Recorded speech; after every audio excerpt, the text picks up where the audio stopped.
Yeah. A very good morning to all the dignitaries of the dais, students, research scholars, faculty members, and all non-teaching staff of the university. A very good morning to all of you. As part of the two-day national conference, now we have entered into the second day, and which is the last day of the conference. As part of this conference, we will begin with the panel session.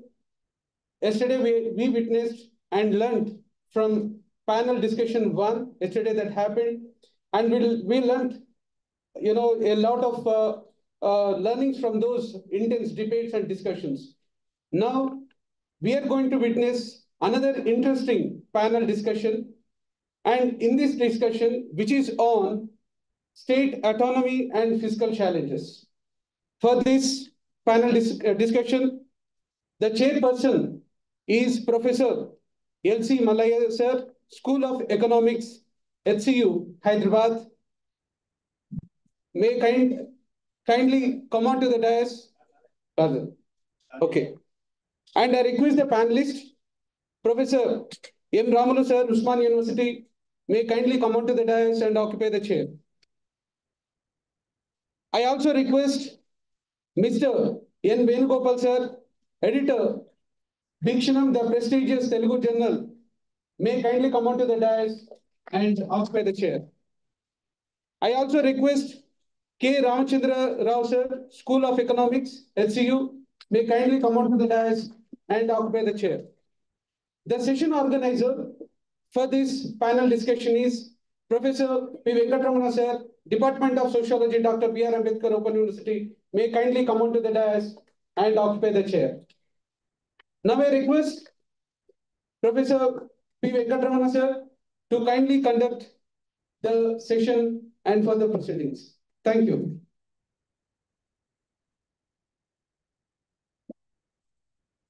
Thank you, Dr. Ravindra. Good morning,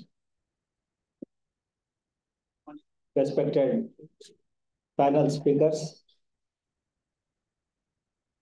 my colleagues, teaching and non-teaching fraternity, delegates, paper presenters, and other participants. Welcome to you all for this second day of two-day seminar. In this seminar, this is the second panel discussion. Yesterday afternoon, we have completed one panel discussion. And today, we are having 4 panel speakers. Those are eminent in finance, economy, and other areas. And the chairperson for this session, Professor L.C. Malaya sir, is on the way. He may join us within a few minutes.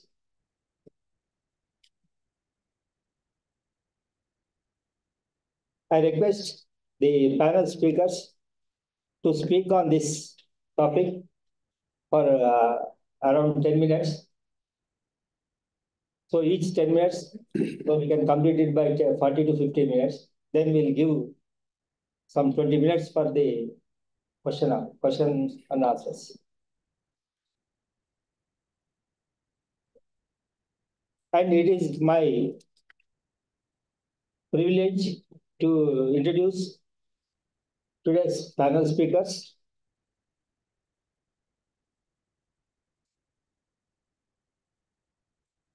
Today's panel's topic is state autonomy and fiscal challenges.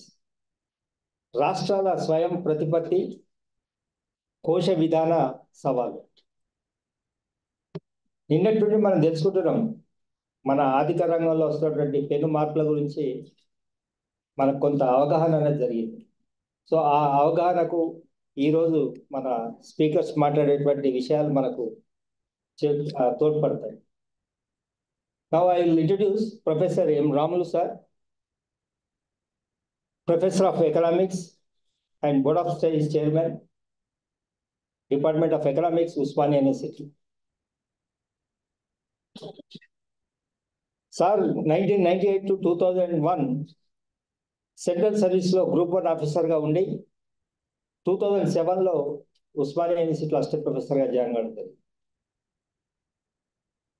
Osmania యూనివర్సిటీలో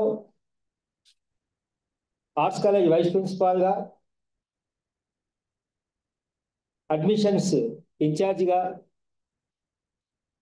మొన్నటి వరకు sir Osmania university control of ఎగ్జామినేషన్స్గా కూడా పనిచేశారు.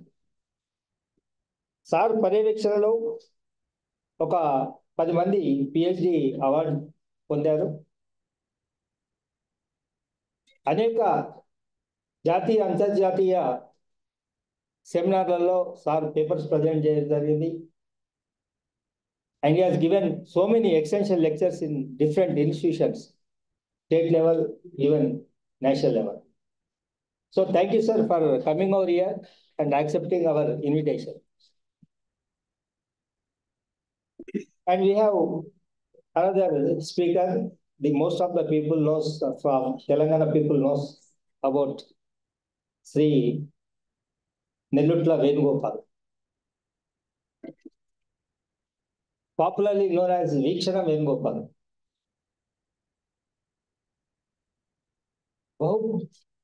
అనేక రంగాలలో పేరు పొందినటువంటి వ్యక్తి, ఒక కవి, సాహితీవేత్త, సాహిత్య విమర్శకుడు, ట్రాన్స్లేటర్. ఆయన సుమారు 30 పుస్తకాలు ఇంగ్లీష్ నుండి తెలుగులోకి తర్జుమా చేయడం జరిగింది.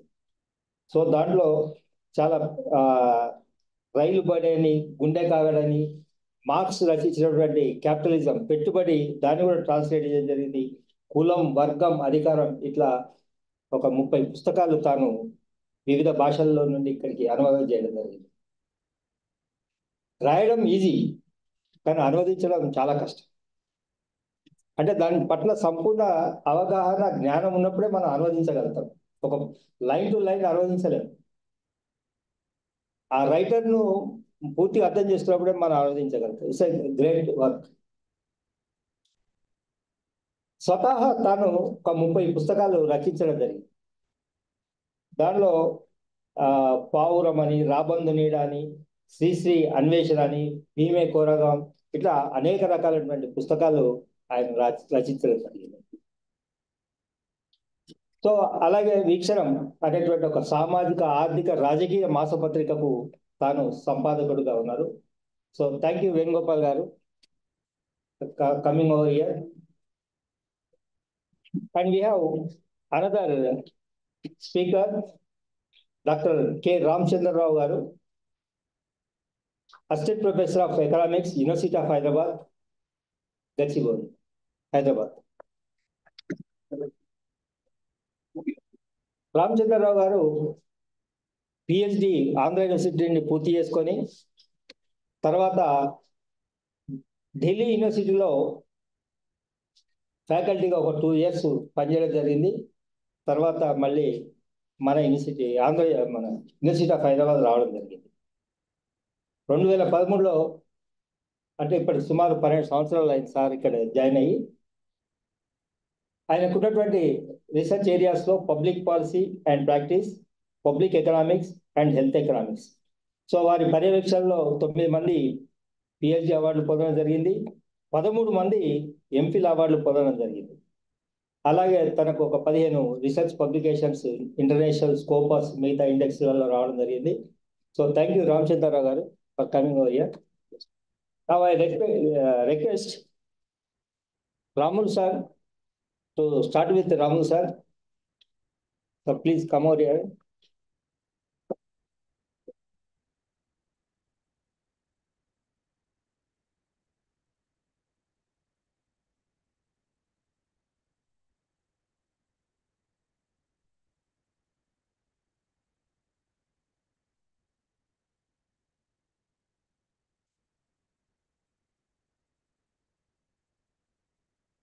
Morning, all of you. That Aman Sahab, who is the chairing this session, and beloved person, known person, Venugopal sir and Ramchandra sir, madam, and Srinivas sir, other my dear friends, good morning once again all of you. The topic is the more relevant, appropriate, is a more attractive topic present the scenario. It is timely need. We are every day observing all over the country how the disparities are taking place, the distribution of the finance from the central government. That's why I'm appreciating the Krishna Reddy sir taking a very good topic, state autonomy, fiscal challenges. What level of the state autonomy and what are the challenges going to occur? How much levels of autonomy is possible? If autonomy is giving in the financial autonomy, what will be happen? What are the challenges, nation point of view, the person to person with the different perceptions? We know that India is a federal structure, or rather quasi-federal structure. Generally, the fiscal policies, it was recognized by the, even though constitutional makers. Generally, the 1959, the fiscal federalism first identified by the Musgrave. Is not everybody knows the French-born economist, but settled in America, first time 1959, physical federalism used that because America is a complete physical or federalism following that.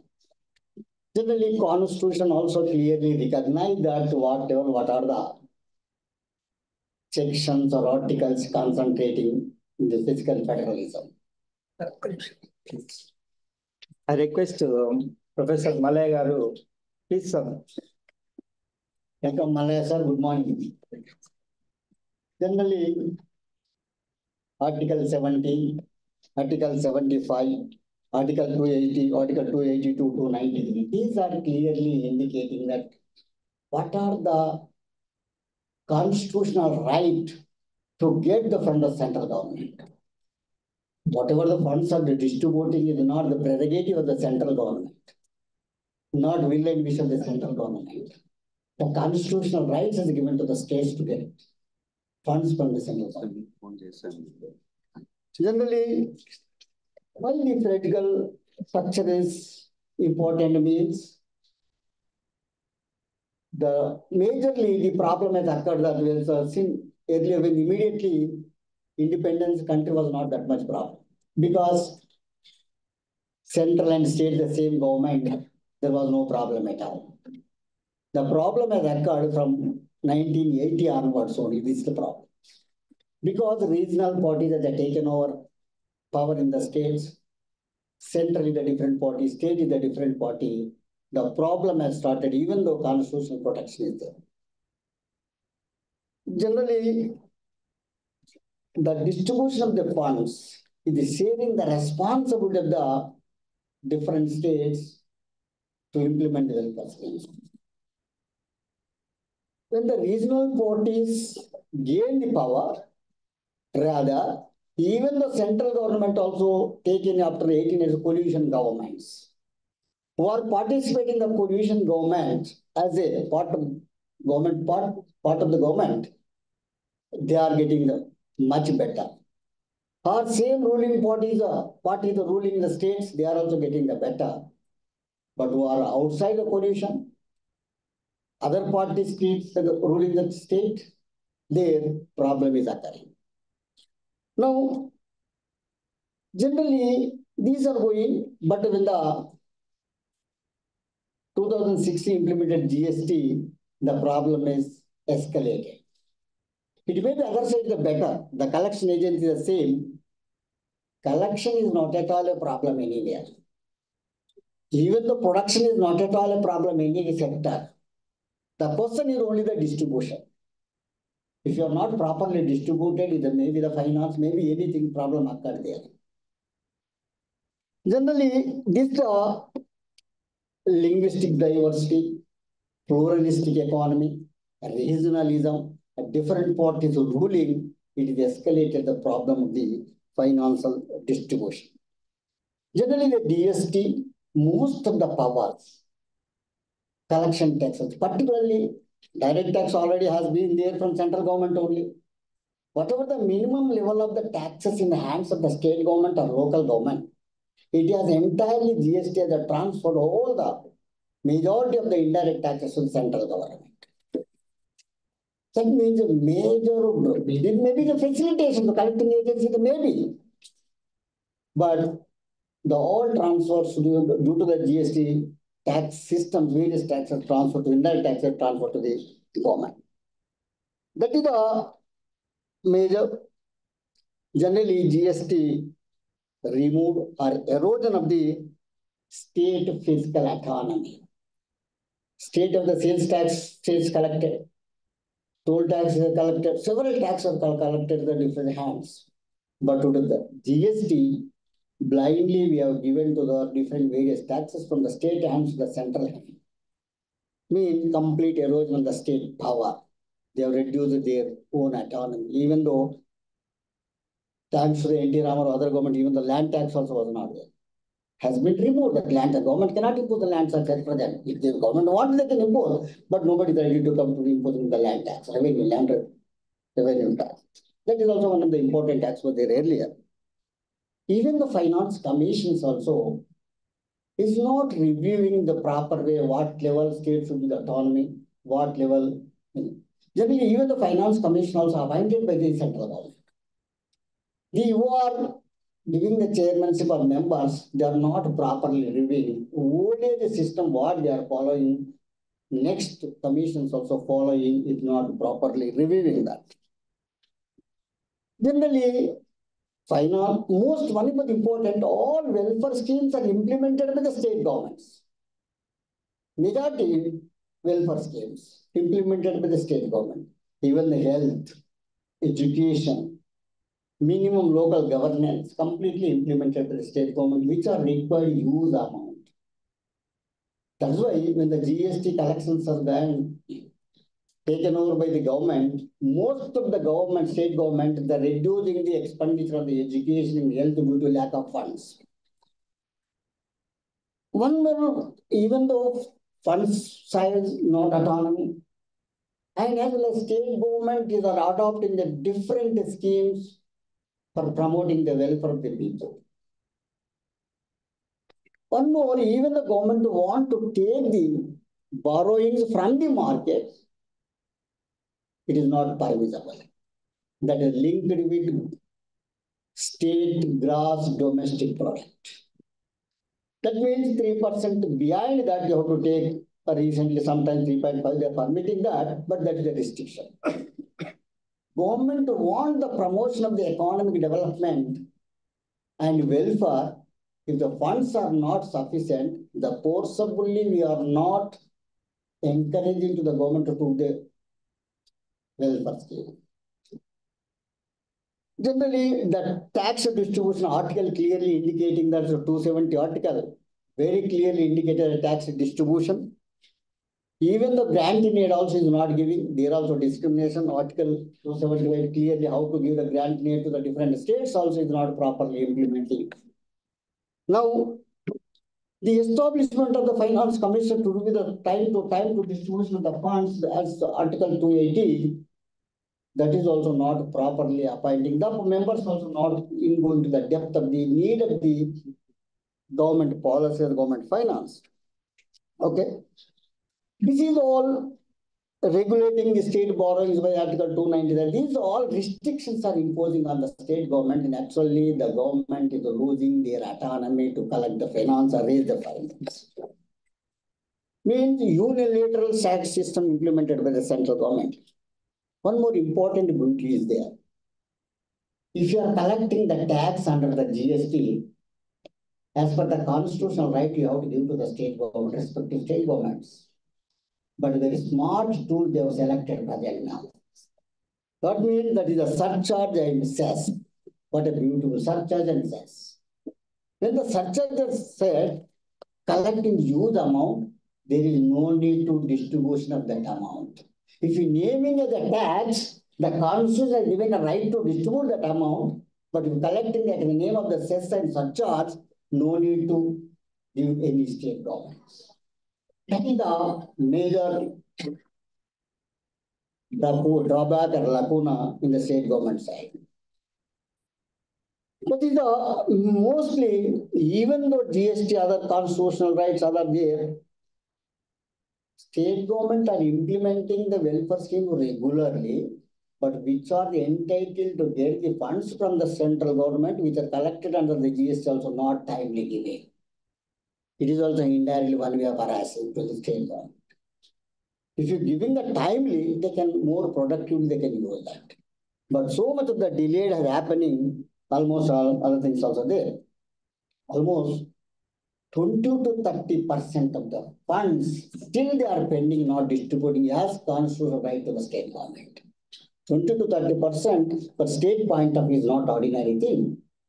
Because central government thinking that distribution is our prerogative, they are completely neglecting the constitutional rights. One more important point of view, even though declining the revenue shares to the state, just I want to tell one or two states here.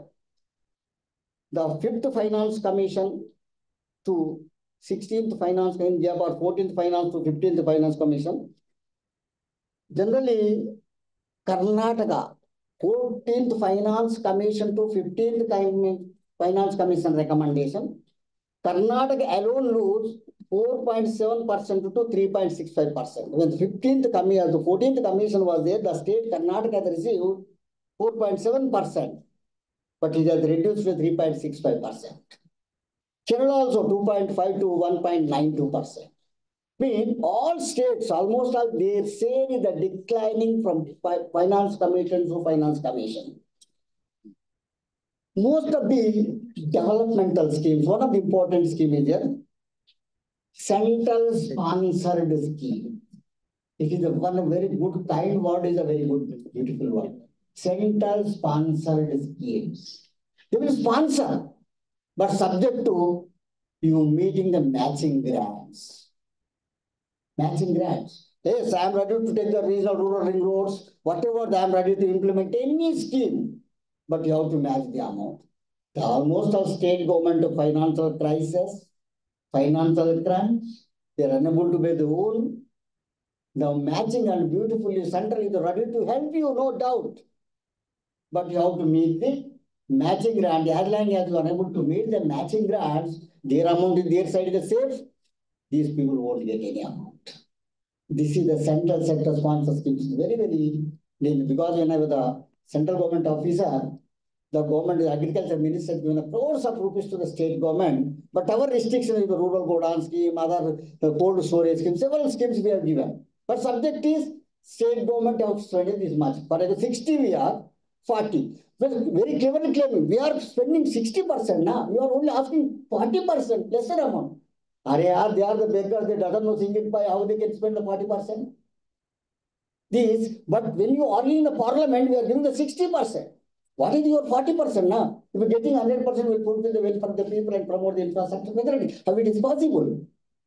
That is one of the important aspects also there. And even though political manipulation also is going on, actually the constitution equal rights, but unfortunately political manipulation. Only recently budget we have seen that what Telangana got, what Andhra got, what West Bihar got.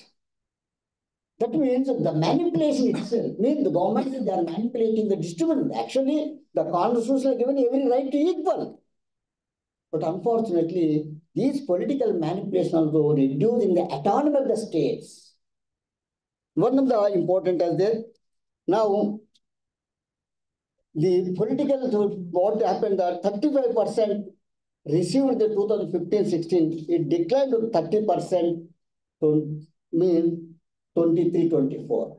Means the 15 and 16 states has received 35%, is a decline to 23-24 states, all states, 30%. Unknowingly 5% completely reduced. That future also, how autonomy will be protected, the state is the questionable. Okay. Now, this is also one of the important. Now, grant in aid is one of the important. Grant in aid no need to pay the return. But this is also, when your grant in aid means if your favoritism is there, you can give the grants more. If unfavoritism, grants is only the will and wish of the state government, central government. When the grants needs welcome, that they will give the little bit amount, but what state required that they are not giving. If they are interested, some states, they will encourage the more with grant in aids. Now, even though grant in aids to all the states also declining, my dear friends. But just I want to tell you, 2015-16, 1.95 lakhs as a given to the respect to state governments to 195 lakhs, 1.95 lakh crores. But as reduced recently 23-24, 1.65 lakh crores. Means almost 30 lakh crores they have reduced to distributing to the grant in aid. One way, collecting the fees. Another way, grant in aid they are reducing. As well as system, so much of the tax sources are captured by the central government. That is one of the aspects. Now, just I want to tell you that what means cess and surcharges, how much has grown. This is very, very, because cess and surcharges no need to distribute among the states. But how much they are collecting, the one of the important aspects. That means, generally, the 15 and 16, 85,638 crores they are collecting. That means 5.9% total. Whereas, come to the 23-24 last year, 3.63 lakh crores collected in the name of the cess and surcharges. How beautiful. What the mere amount? We are paying that. Then no need to distribute the state government because they are claiming the cess and surcharges, not the tax. Okay. This use the way the central government is collecting from the state people, but they are not returning. Generally, I told you the majority of the welfare schemes implemented by the state government only, central were not there. Okay. Now, next is just I want to, what are the actions should be taken? Generally, finance commissions also not properly reviewing what are the age-old population. Population is the controversial subject. If you giving the more population, more children, I want to give the more public distribution system rights, everybody. That is the link is not correct. Population book, certain stage you have given. You consider what is the growth rate of the economy, what is per capita income of the economy, what is the environmental conditions of the economy, how the ruling, what is how they are maintaining law and order. These all considerations are not considering that. That is one of the important also there. Now, Finance Commission definitely to take care, boost the autonomy of the state government. The Finance Commission, any 15th or 16th, next 16th is coming, that coming Finance Commissions, we are appealing the platform to keep your mind to what is the state government financial strength, as well as what way we can strengthen into the state government. Even though states are doing the same thing, state is not always the better. For example, local government, state government is completely neglected the local government. Panchayat has completely neglected. Their Constitution 73-75 very beautifully amended the acts. But even the state government is not properly giving to the local government also. They are saying that you are not giving, I am not giving. This is adjustment model. Okay, that is what Finance Commission, equitable resource allocation should be considered based on the growth or sometimes per capita income. Who are controlling the population give the more incentive rather than more who are promoting the population. But state and central and state, north and south states are suffering this act. North people are not control the population, even though demarcation or delimitation of the democracy and parliament also no more discussing this. Okay. Now, enhance the state revenue in future. Now we are receiving only 42%. The Finance Commission should look into the matter, it's extend to the 50% minimum. Because state center is the 50, state is the 50, equal sharing. Isn't it? Even though so much welfare schemes implemented by the state government. 50-50 is a must. The more than that, that's the better. Central government actually real to central government law and order and international defense only, that is the their major duty. But unfortunately, we want a strong sovereign country. In the name of the sovereign country, complete exploiting the state resources to the central government. That is one of the important aspects. Generally, the equitable allocation, as well as enhance the state events, I told up to 50%, and revise the central sponsored schemes. You implement whatever the schemes 100%. So don't ask the matching government, matching schemes or matching amount. You implement all the central schemes or state schemes, whatever that you take to prerogative and implement that, then states may not be troubled. One more important also there, first you have to address the GST aspects.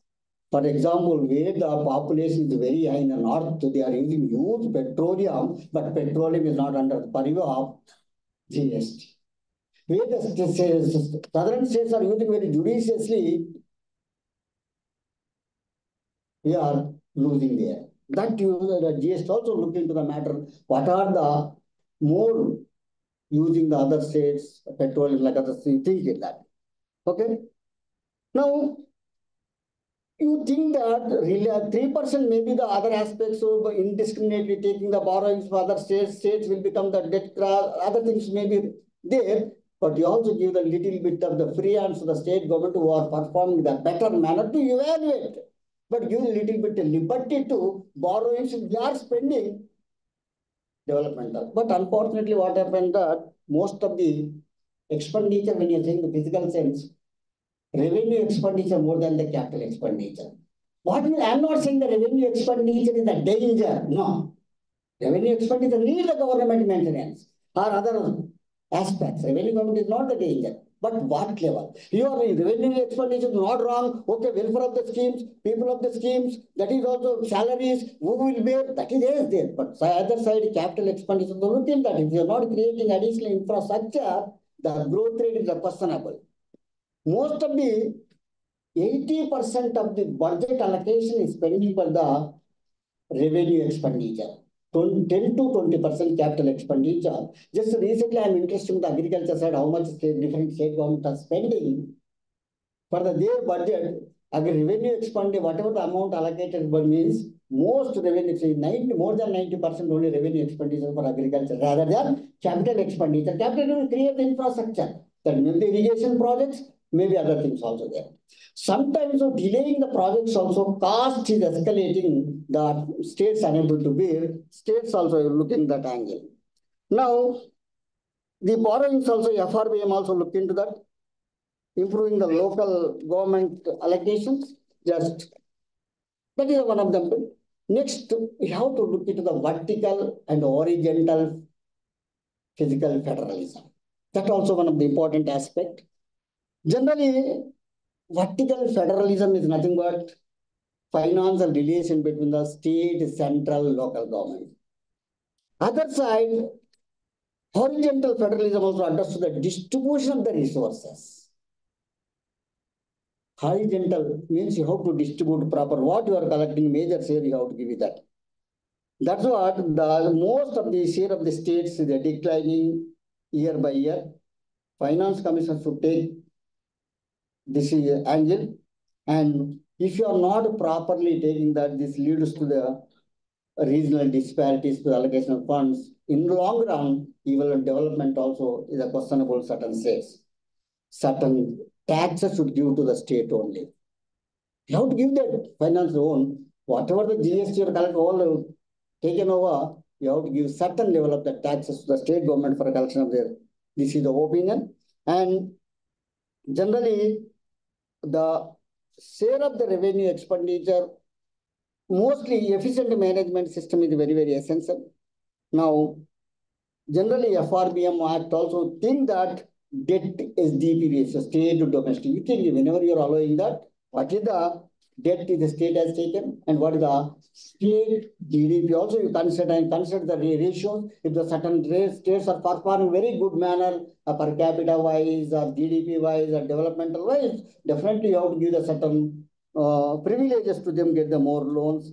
Mostly the when the GST has come, that you see the expenditure, the intention of the expenditure, education and health is suffering more. Because education, health, 100% per of the state government is badly impacted due to the GST collection as well as not distributed. GST may be the better. If you are not properly distributed, you see that health and education, all the state governments are reduced the expenditure. Simultaneously, state government also indiscriminately using the I cannot say the previous are wrong, but judicially spending also state government is very, very unwanted schemes you are taking, which are more burden. That also the needy people definitely they should get it that. You identify the needy people, reduce the unwanted expenditure and convert into the developmental productive angle. That way, you can get certain powers from the central government to collection of the tax and land revenue, whatever the something, get it that and take your own collection mechanism to implement schemes. Otherwise, in the long run, central state problems will come that just a pluralistic society, if autonomy of the state government, financial autonomy rule that it needs social tensions, political tension, ultimately questionable to the state integrity also in the long run. What happened in southern states, northern states, that is the more danger. I am appealing to the central government to review the things, all financial relations, give the sufficient hand to the state government, then all states are very strengthened, central should be the strengthened. When the states are weak, central is strong, that the anarchism will come, that is not real aspects in the democratic view. This way, thank you very much for giving a good opportunity and listening. Thank you very much. Thank you, Professor Ramul Garu. Such an excellent election. Now I request Mr. Venugopal. Before Venugopal sir, I will introduce our chairperson. No, not required. Just 2 minutes. I have introduced all panel members. I'm happy to introduce today's chairperson for this panel discussion, Professor L.C. Malaya Garu. He is the Professor of Economics, University of Hyderabad. Sir has a long career starting from Hyderabad to Hyderabad. First, he joined as a lecturer at Government Degree College in Begumpet. Then he shifted to move to Dr. B.R. Ambedkar University, Lucknow. Then from there to Central Institute of Karnataka, again back to Hyderabad. So that's why Hyderabad to Hyderabad. So some 6 scholars have awarded PhD degree and 4 MPhil scholars awarded under his supervision. And Sir has more than 16 articles in different identified care indexed and Scopus journals. And he has authored different books in economy and other areas. Thank you, sir, for accepting our invitation and participating. Now you can continue the session. Thank you for a brief introduction. Thank you very much. Now I request next speaker. We have the Mr. N. Venugopal from Veekshanam. I think different from the academic, it is very interesting.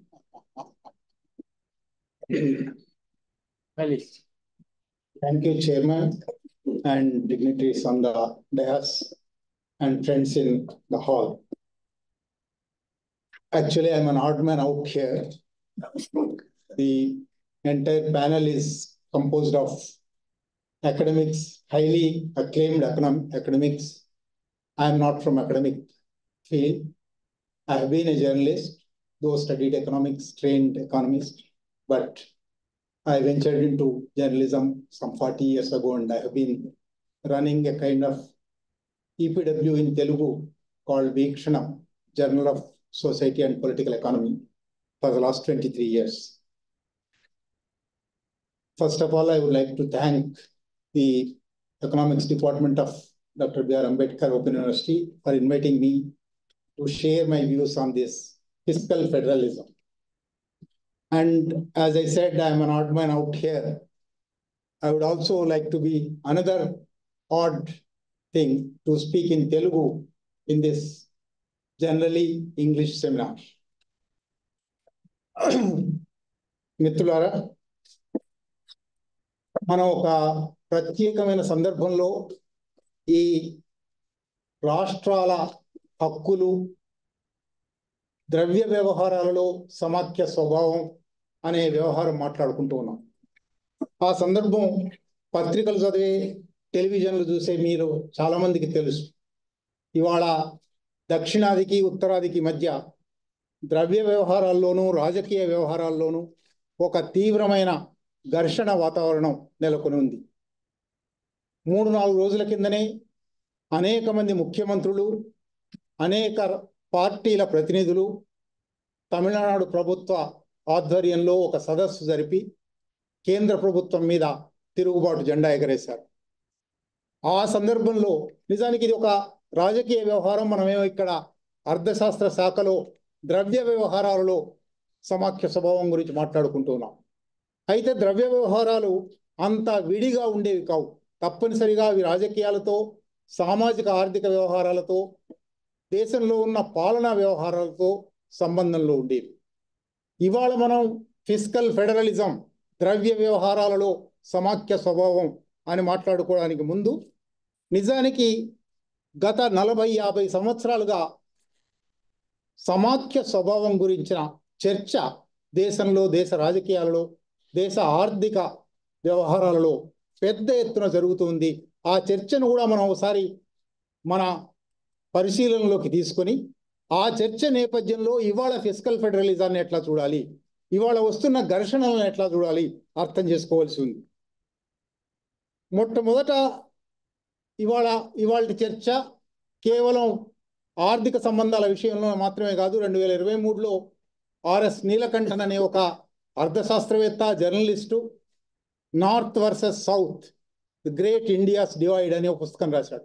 ఆ పుస్తకం చాలా మందికి, అది మామూలుగా అంతవరకు అర్థశాస్త్ర శాఖల్లో, విశ్వవిద్యాలయాల్లో కేవలం అకాడమిక్స్ చర్చించుకుంటున్నా, లేదా రాష్ట్రాల ఆర్థిక మంత్రులు, కేంద్ర ఆర్థిక మంత్రులు చర్చించుకుంటున్న వ్యవహారం మామూలు సమాజంలోకి వచ్చింది. ఆ పుస్తకం దేశవ్యాప్తంగా చాలా పెద్ద ఎత్తున ప్రభావం వేసింది. ఉత్తరాదికి దక్షిణాదికి ఆర్థిక రంగంలో, ద్రవ్య రంగంలో ఎటువంటి ఘర్షణలు జరుగుతున్నాయి, ఉత్తరాది రాష్ట్రాల నుంచి వచ్చిన రాజకీయ నాయకులు కేంద్ర ప్రభుత్వ పాలనలో దక్షిణాది రాష్ట్రాలకు ఎటువంటి అన్యాయం చేస్తున్నారు అనే ఒక చర్చ దేశవ్యాప్తంగా ప్రారంభమైంది. ఆ చర్చకు కొనసాగింపుగానే ఇవాళ పార్లమెంటరీ నియోజకవర్గాల పరిధిని మార్చడం, ఈ మార్చినందువల్ల ఉత్తరాదికి ఎక్కువ పార్లమెంటరీ సీట్లు వస్తాయి, అందువల్ల దక్షిణాదికి ఇప్పటికే కొనసాగుతూ ఉన్న ఒక అసమానత మరింతగా పెరుగుతుంది అనే చర్చ కూడా వచ్చింది. ఇదే సందర్భంలో 2019-20లో ప్రారంభమైన నూతన విద్యా విధానం హిందీని తప్పనిసరి భాషగా చేస్తుందేమో అనే ఒక అనుమానాలు వ్యాపింపజేసినందువల్ల ఉత్తరాదికి దక్షిణాదికి చర్చ, అంటే సమాఖ్య స్వభావం కేవలం ఆర్థిక ద్రవ్య వ్యవహారాల్లో మాత్రమే కాదు, రాజకీయాల్లో, భాషలో, సంస్కృతిలో, సమాజంలో అనేక రకాలుగా చర్చల్లోకి వచ్చున్నాయి. అందువల్ల ఆ సందర్భంలో మనం ఇవాళ ఇక్కడ ఫిస్కల్ ఫెడరలిజం గురించి మాట్లాడుకుంటున్నాం. ఇది మొత్తం సాగుతున్న చర్చలో ఒకానొక చిన్న భాగం మాత్రమే. కానీ ఈ భాగం ద్వారానే మొత్తంగా ఉత్తరాదికి దక్షిణాదికి ఉన్న సంబంధాలను మనం అర్థం చేసుకునే, దేశంలో సమాఖ్య స్వభావం ఉండవలసిన అవసరాన్ని అర్థం చేసుకునే ఒక స్థితి వస్తుంది. ఆ ద్రవ్య వ్యవహారాల్లోకి పోయే ముందు ఒక్క 2-3 నిమిషాలు అసలు ఈ దేశంలో సమాఖ్య స్వభావం ఎందుకు ఉండాలి, సమాఖ్య స్వభావం ఉండాలని రాజ్యాంగ నిర్మాతలు ఎందుకు అనుకున్నారు, లేదా జాతీయోద్యమం ఎందుకు అనుకుంది అనే విషయాల్లో కూడా కొంచెం పరిశీలించకపోతే, అసలు సమాఖ్య ఎందుకు ఉండాలి, కేంద్రీకృత అధికారం ఉంటే తప్పేమిటి, కేంద్రమే ఒక బలమైన కేంద్రంగా ఉంటే తప్పేమిటి అనే చర్చలు వస్తూనే ఉన్నాయి. నిజానికి 1970ల నుంచే, 73లో అంతకు ముందు నుంచే చర్చలు ఉన్నప్పటికీ 67లో మొదటిసారి కేంద్రంలో ఒక ప్రభుత్వం, రాష్ట్రాల్లో వేరు ప్రభుత్వాలు ఏర్పడినప్పటి నుంచి కేంద్ర ప్రభుత్వానికి రాష్ట్ర ప్రభుత్వాలకు మధ్య ఘర్షణలు ప్రారంభమయ్యాయి. ఆ ఘర్షణల కొనసాగింపుగానే 1973లో పంజాబ్లో ఆనంద్పూర్ సాహిబ్ తీర్మానం అనే ఒక తీర్మానం చేసి కేంద్ర ప్రభుత్వం రక్షణ శాఖ, జాతీయ సమాచార సంబంధాలు, లాంటి 2-3 అంశాలకు మాత్రమే పరిమితం కావాలి, మిగిలినవన్నీ రాష్ట్ర ప్రభుత్వాలకు హక్కులు ఇవ్వాలి అన్నారు. రాజ్యాంగంలో ఒక ఉమ్మడి జాబితా, ఒక రాష్ట్ర జాబితా, ఒక కేంద్ర జాబితా ఉన్నాయి. కానీ రాష్ట్ర జాబితాల్లో ఉన్న అధికారాలలో కేంద్రం జొరబడుతుంది, కేంద్రం ఆక్రమించుకుంటుంది అనే వాదనలు కూడా వచ్చాయి. చివరికి ఆంధ్రప్రదేశ్ నుంచే, ఉమ్మడి ఆంధ్రప్రదేశ్ నుంచి వచ్చిన ఒక ముఖ్యమంత్రి అసలు కేంద్రం అనేది లేదు, కేంద్రం మిథ్య అని కూడా అన్నాడు. అంటే ఈ నేపథ్యంలో మనం ఇవాళ ఫిస్కల్ ఫెడరలిజాన్ని అర్థం చేసుకోవాల్సి ఉంది. అయినా ఎందుకు సమాఖ్య స్వభావం అడుగుతున్నాము? సమాఖ్య స్వభావం అడగడానికి 4-5 ప్రధానమైన కారణాలు ఉన్నాయి. అవి చెప్పి ఆ తర్వాత ఫిస్కల్ ఫెడరలిజంలోకి వెళ్తాను. మొట్టమొదటిది, భారతదేశం నైసర్గికంగా, భౌతికంగా విభిన్నమైన దేశం. ఒక దేశం అనడానికి కూడా వీల్లేనంత విశాలమైన దేశం. ఒక దేశం అనడానికి కూడా వీల్లేనంత శీతోష్ణ పరిస్థితుల దగ్గర నుంచి, రాజకీయ పరిస్థితుల దగ్గర నుంచి, పంటల ఉత్పత్తి దగ్గర నుంచి, ఆచార వ్యవహారాల దగ్గర నుంచి, భాష దగ్గర నుంచి అనేక వైవిధ్యాలు ఉన్నాయి. అందుకనే వైవిధ్యభరితమైన దేశంలో ఏకత, భిన్నత్వంలో ఏకత అనే ఒక నినాదం ద్వారా ఈ నైసర్గిక వైవిధ్యాన్ని ఒక్క దగ్గరికి తేవడానికి మనం ప్రయత్నం చేశాం.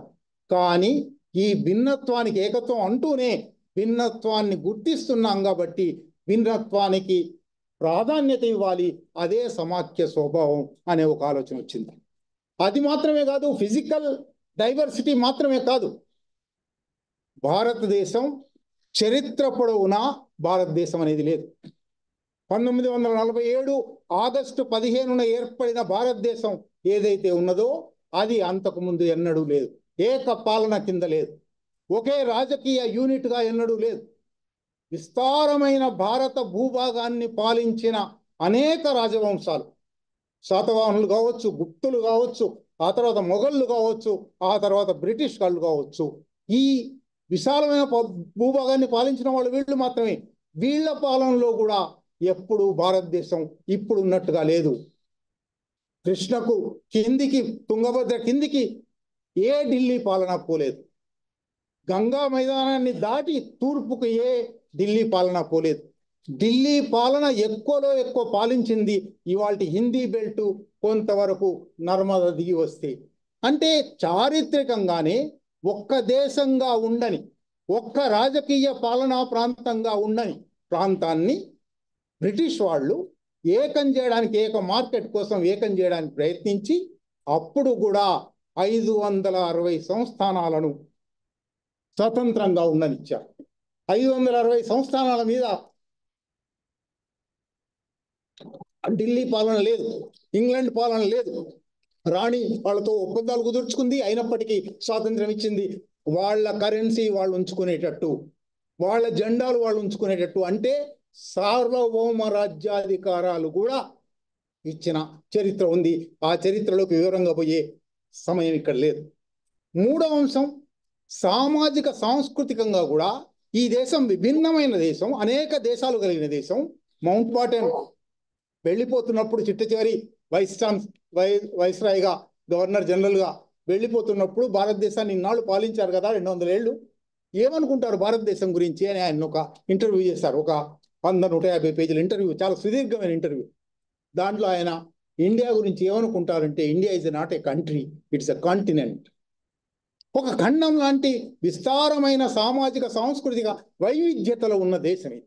అందువల్ల ఈ వైవిధ్యతల వల్ల వేర్వేరు భాషా సమూహాలు తమను తాము జాతులుగా భావించుకున్నాయి. ఈ జాతీయ ఐక్యత సాధించేటప్పుడు స్వాతంత్రానంతరం మా హక్కులు ఉంటాయా ఉండవా, స్వాతంత్రానంతరం మా స్వాతంత్ర్యం ఉంటుందా లేదా అనే ఒక చర్చ నుంచే సమాఖ్య స్వభావం అనేది వచ్చింది. అందువల్లనే రాజ్యాంగం ఈ దేశాన్ని యూనియన్ ఆఫ్ స్టేట్స్ అన్నది. అనేక రాష్ట్రాల కలయిక మాత్రమే. కలయిక అన్నప్పుడు మేము వాతాపి జీర్ణమని జీర్ణమైపోవడం లేదు, మేము మిథ్య అని కూడా అనుకుంటున్నాము. మా హక్కులను రక్షించాలి అనే ఒక స్పష్టమైన చర్చోపచర్చల రాజ్యాంగ నిర్ణయ సభలో ఫెడరలిజం గురించి, లిస్టుల గురించి, concurrent list, state list, union list గురించి జరిగినప్పుడు, అందుకే యూనియన్ అని అన్నారు, సెంటర్ అనే మాట కూడా వాడలేదు. తమిళనాడు ప్రభుత్వం ఇప్పుడు సెంట్రల్ గవర్నమెంట్ అనే మాటను తీసేసింది, యూనియన్ గవర్నమెంట్ అంటుంది. ఎందుకంటే సెంట్రల్ ఇది యూనియన్ ఆఫ్ స్టేట్స్, ఇది ఎప్పుడు సెంట్రల్ అనేది లేదు. కేంద్ర ప్రభుత్వం అనే ఒక మిథ్య అనే ఎన్టీ రామారావు మాటను తీసుకుంటే అటువంటి నేపథ్యంలో రాష్ట్రాల ఆర్థిక హక్కులు ఏమిటి, రాష్ట్ర ప్రభుత్వాల ద్రవ్య వ్యవహారం ఏమిటి అని చర్చ వచ్చింది. ఈ చర్చను పరిష్కరించడానికి 1947 తర్వాత వచ్చిన పాలకులు ఒక ఫైనాన్స్ కమిషన్ ఏర్పాటు చేశారు. ఈ ఫైనాన్స్ కమిషన్ దేశవ్యాప్తంగా ఉన్న వనరులను, ఉత్పత్తులను, పంపిణీ అవసరాలను పరిగణనలోకి తీసుకుని వాళ్లకు కేటాయింపులు చేస్తుంది. ఫైనాన్స్ కమిషన్తో పాటే ప్లానింగ్ కమిషన్ ఏర్పాటు చేశారు. ఒక మిశ్రమ ఆర్థిక విధానం కింద, ఒక ప్రణాళికాబద్ధ ఆర్థిక విధానం కింద ప్లానింగ్ కమిషన్ ఏర్పాటు చేశారు. ఏ రాష్ట్రాల అవసరాలు ఏమిటి గుర్తించి ఆ రాష్ట్రాలకు ఎటువంటి కేటాయింపులు చేయాలి. ఈ రెండు మాత్రమే కాకుండా నేషనల్ డెవలప్మెంట్ కౌన్సిల్ అనే ఒక అన్ని రాష్ట్రాల ప్రతినిధులతో కూడిన ఒక సమాఖ్య, ఆ సమాఖ్య ఎప్పటికప్పుడు రాష్ట్రాలకు కేంద్రాలకు మధ్య ఉండే సంబంధాన్ని చర్చిస్తుంది, రాష్ట్రాల అవసరాలను చర్చిస్తుంది అని కూడా అన్నారు. ఆ వివరాల్లోకి కూడా పోయే సమయం లేదు నాకు. నిజానికి ఇవ్వబడిన సమయం 10 నిమిషాలే. 10 ఫైనాన్స్ కమిషన్ల వరకు, ఫైనాన్స్ కమిషన్లు ఎప్పటికప్పుడు వేస్తూ ఉంటారు. 10 ఫైనాన్స్ కమిషన్ల వరకు కేంద్రానికి 70%, రాష్ట్రాలకు 30% అని స్థూలమైన విభజన జరిగింది. అసలు కేంద్రానికి ఇంత ఎందుకు? ఇది మొదటి ప్రశ్న. కేంద్రం ఎవరు? అసలు కేంద్రం అనేది ఉందా? రాష్ట్రాలు ఉన్నాయి, కేంద్రం అనేది లేదు. కేంద్రం అనేది ప్రభుత్వం మాత్రమే ఉంది. కేంద్రానికి ఒక ప్రాంతం లేదు. కేంద్ర పాలనా ప్రాంతాలు ఉంటే ఉండవచ్చు, కానీ రాష్ట్రాలు తాము ఉత్పత్తి చేస్తున్నాయి, తమ దగ్గర ప్రజలు ఉన్నారు, తాము పన్నులు కడుతున్నారు, తాము వినియోగం చేస్తున్నారు, తాము మార్కెట్ సృష్టిస్తున్నారు. ఏమీ లేని ఒక మిథ్యా ప్రభుత్వానికి కేవలం రక్షణ శాఖ చూసినందుకు, కేవలం కమ్యూనికేషన్ చూసినందుకు, కేవలం విదేశీ వ్యవహారాలు చూసినందుకు 70% ఇస్తూ ఉన్నారు. ఇది ఎందుకు? ఈ అసమాన పంపిణీ ఎందుకు అనే చర్చ 10 ఫైనాన్స్ కమిషన్ల రోజులలోనూ జరుగుతూ వచ్చి రాష్ట్రాలకు ఆ రోజుల్లో నిజానికి పన్నుల విధానం విభిన్నంగా ఉండేది. కేంద్ర పన్నులు ఉండేవి. రాష్ట్రానికి వినోదం మీద, ఎక్సైజ్ మీద, ఆస్తి మీద, రిజిస్ట్రేషన్ల మీద ఉండే ఆదాయం, పన్నుల ఆదాయం రాష్ట్రాలకే ఉండేది. రాష్ట్రానికి పన్నుల ఆదాయం ఉంది, పన్నేతర ఆదాయం ఉంది, కేంద్రానికి పన్నుల ఆదాయం ఉంది, దాంట్లో రాష్ట్రాలకు వాటా ఉంది. కేంద్రం నుంచి పథకాలకు గ్రాంట్స్ నేడుగా రాష్ట్రాలకు అందే ఉంది. ఒక విభజన, మొత్తానికి ఈ విభజన అంతా కలిసి 70-30%గా కొనసాగుతూ వచ్చింది. ఈ 30ని పెంచండి అని రాష్ట్ర ప్రభుత్వాలు ఎప్పటి నుంచో అడుగుతూ ఉన్నాయి. 14వ ఫైనాన్స్ కమిషన్ 2014లో దీన్ని మార్చడానికి ఒక ప్రయత్నం చేసింది. 70-30 కాదు, దీన్ని 60-40 చేద్దాం అన్నారు. బాగుంది, కనీసం 10% పెరిగినా కూడా రాష్ట్రాలకు నిధులు పెరుగుతాయి, రాష్ట్రాలకు కేటాయింపులు పెరుగుతాయి. కానీ సరిగ్గా ఈ 14వ ఫైనాన్స్ కమిషన్ 2013లో ఏర్పడింది. అది 2014లో నివేదిక ఇచ్చింది. సరిగ్గా ఇది ఏర్పడే సమయానికి ఈ దేశంలో కేంద్ర ప్రభుత్వ అధికారం పెరగాలి, కేంద్రీకరణ జరగాలి, అంతా గుత్తాధిపత్యం కావాలి అనే భావజాలం ఉన్న ఒక పార్టీ కేంద్ర ప్రభుత్వ అధికారంలోకి వచ్చింది. అందువల్ల ఈ 60-40ని ఎట్లా మార్చాలి అని దాన్ని ఇంతకుముందే రాములు సార్ చెప్పి ఉన్నారు. సర్ఛార్జులు, సెస్సులు. మామూలుగా సెస్ అనేది ట్యాక్స్ మీద సెస్ వేస్తారు. సెస్ ఒక ప్రత్యేకమైన అవసరం కోసం వేస్తారు. ఆ ప్రత్యేకమైన అవసరం కోసం మాత్రమే వాడాలి. కానీ గత 70 సంవత్సరాలుగా ఈ దేశంలో సెస్సులు ఎప్పుడూ వాటికి వాడడం లేదు. లైబ్రరీ సెస్ మనందరం కడుతున్నాం మన ఇంటి పన్ను మీద. లైబ్రరీ సెస్ మనం కట్టిన వేలాది కోట్ల రూపాయలు దారి మళ్లింపు జరుగుతున్నాయి, లైబ్రరీలో పోవడం లేదు. సెస్ అన్నిటి విషయంలో అదే జరుగుతుంది. ఇవాళ కేంద్ర ప్రభుత్వం అటువంటి సెస్సులు, సర్ఛార్జీలు, ప్రత్యేకించి పెట్రోల్ అమ్మకాల మీద 10% సెస్ వేసి ఈ మొత్తాన్ని తానే స్వీకరించి దానిలో పంపిణీ లేకుండా, దానిలో భాగం పంచకుండా 60-40 సూత్రానికి దెబ్బ కొట్టింది, గండి కొట్టింది. మళ్ళా పాత 70-30 మాత్రమే కాదు, కొన్ని లెక్కల ప్రకారం ఇప్పుడు 65-35కి వచ్చింది, లేదా ఇంకా తగ్గిపోయింది. అటువంటి ఒక స్థితి ఇవాళ ఏర్పడి ఉంది. అది మాత్రమే కాదు, నేను ముందే ప్రారంభంలోనే చెప్పాను, రాష్ట్ర కేంద్ర ప్రభుత్వాల మధ్య ద్రవ్య పంపిణీ వ్యవహారాలను సరిచూడడానికి national development council planning commission అనే 2 ఉండేవి. ఆ రెండింటిని రద్దు చేశారు. ఇప్పుడు ఇవాళ నేషనల్ డెవలప్మెంట్ కౌన్సిల్ లేదు. ప్లానింగ్ కమిషన్ ఎత్తివేసి దాని స్థానంలో నీతి ఆయోగ్ తెచ్చారు. నీతి ఆయోగ్కు ప్లానింగ్ కమిషన్కు ఉన్న లాంటి అధికారాలు లేవు. ఇవి మాత్రమే కాదు, రాష్ట్ర పన్నుల అధికారాన్ని గండిగొడుతూ కేంద్రానికే సమస్త పన్నుల అధికారము ఇస్తూ కేంద్రమే అన్ని వసూలు చేసి రాష్ట్రానికి పంపిణీ చేస్తుంది అనే ఒక కొత్త పద్ధతిని goods and services tax GST అని తీసుకొచ్చాం. అది 2016. జిఎస్టి గురించే ప్రత్యేకంగా ఒక సదస్సు పెట్టి మాట్లాడుకోవాల్సిన విషయాలు ఉన్నాయి. నేను చాలాసార్లు రాసి ఉన్నాను దాని గురించి. వీక్షణంలో మీరు పాఠకులైతే చదివి ఉండొచ్చు. ఆ వివరాల్లోకి నేను పోను. ఒక్క అంశం మాత్రం చెప్తాను. జిఎస్టికి జిఎస్టి కౌన్సిల్ అనేది ఏర్పాటు చేశారు. GST goods and services tax ఏ వస్తువు మీద ఎంత ట్యాక్స్ వేయాలి అని స్లాబ్స్ నిర్ణయించే అధికారం ఉండే, ఆ స్లాబ్స్ లో ఎవరి వాటా ఎంత, స్టేట్ జిఎస్టి ఎంత, సెంట్రల్ జిఎస్టి ఎంత అని తేడాలు చెప్పే అధికారం ఉండే జిఎస్టి కౌన్సిల్ అనే సంస్థ ఉంది. జిఎస్టి కౌన్సిల్ అనే సంస్థ ఎట్లా ఉంటుందో తెలుసునా మీకు? చట్టం చదవండి ఒకసారి. కేంద్ర ప్రభుత్వానికి 33% ఓట్లు, రాష్ట్ర ప్రభుత్వాలన్నిటికీ 29 రాష్ట్ర ప్రభుత్వాలకు కలిపి 66% ఓట్లు. చూడగానే మనకు చాలా బాగా అనిపిస్తుంది. జిఎస్టి కౌన్సిల్లో రాష్ట్రాలకు ఎక్కువ అధికారం ఉంది, 66% ఓట్లు. కానీ స్మాల్ ప్రింట్ అంటారు కదా, తర్వాత నిబంధన, తర్వాత ఆర్టికల్ ఏం చెప్తుందంటే జిఎస్టి కౌన్సిల్లో ఏ నిర్ణయం జరగాలన్నా 75% ఓట్లు రావాలి. 33 నీ దగ్గర ఉన్న తర్వాత 75 నాకు ఎట్లా వస్తాయి? ఎప్పటికీ రావు. వీటో పవర్ అన్నమాట. అంటే కేంద్ర ప్రభుత్వం రాష్ట్ర ప్రభుత్వాలు ఏ ప్రతిపాదన చేసినా దాన్ని తిరగొట్టవచ్చు.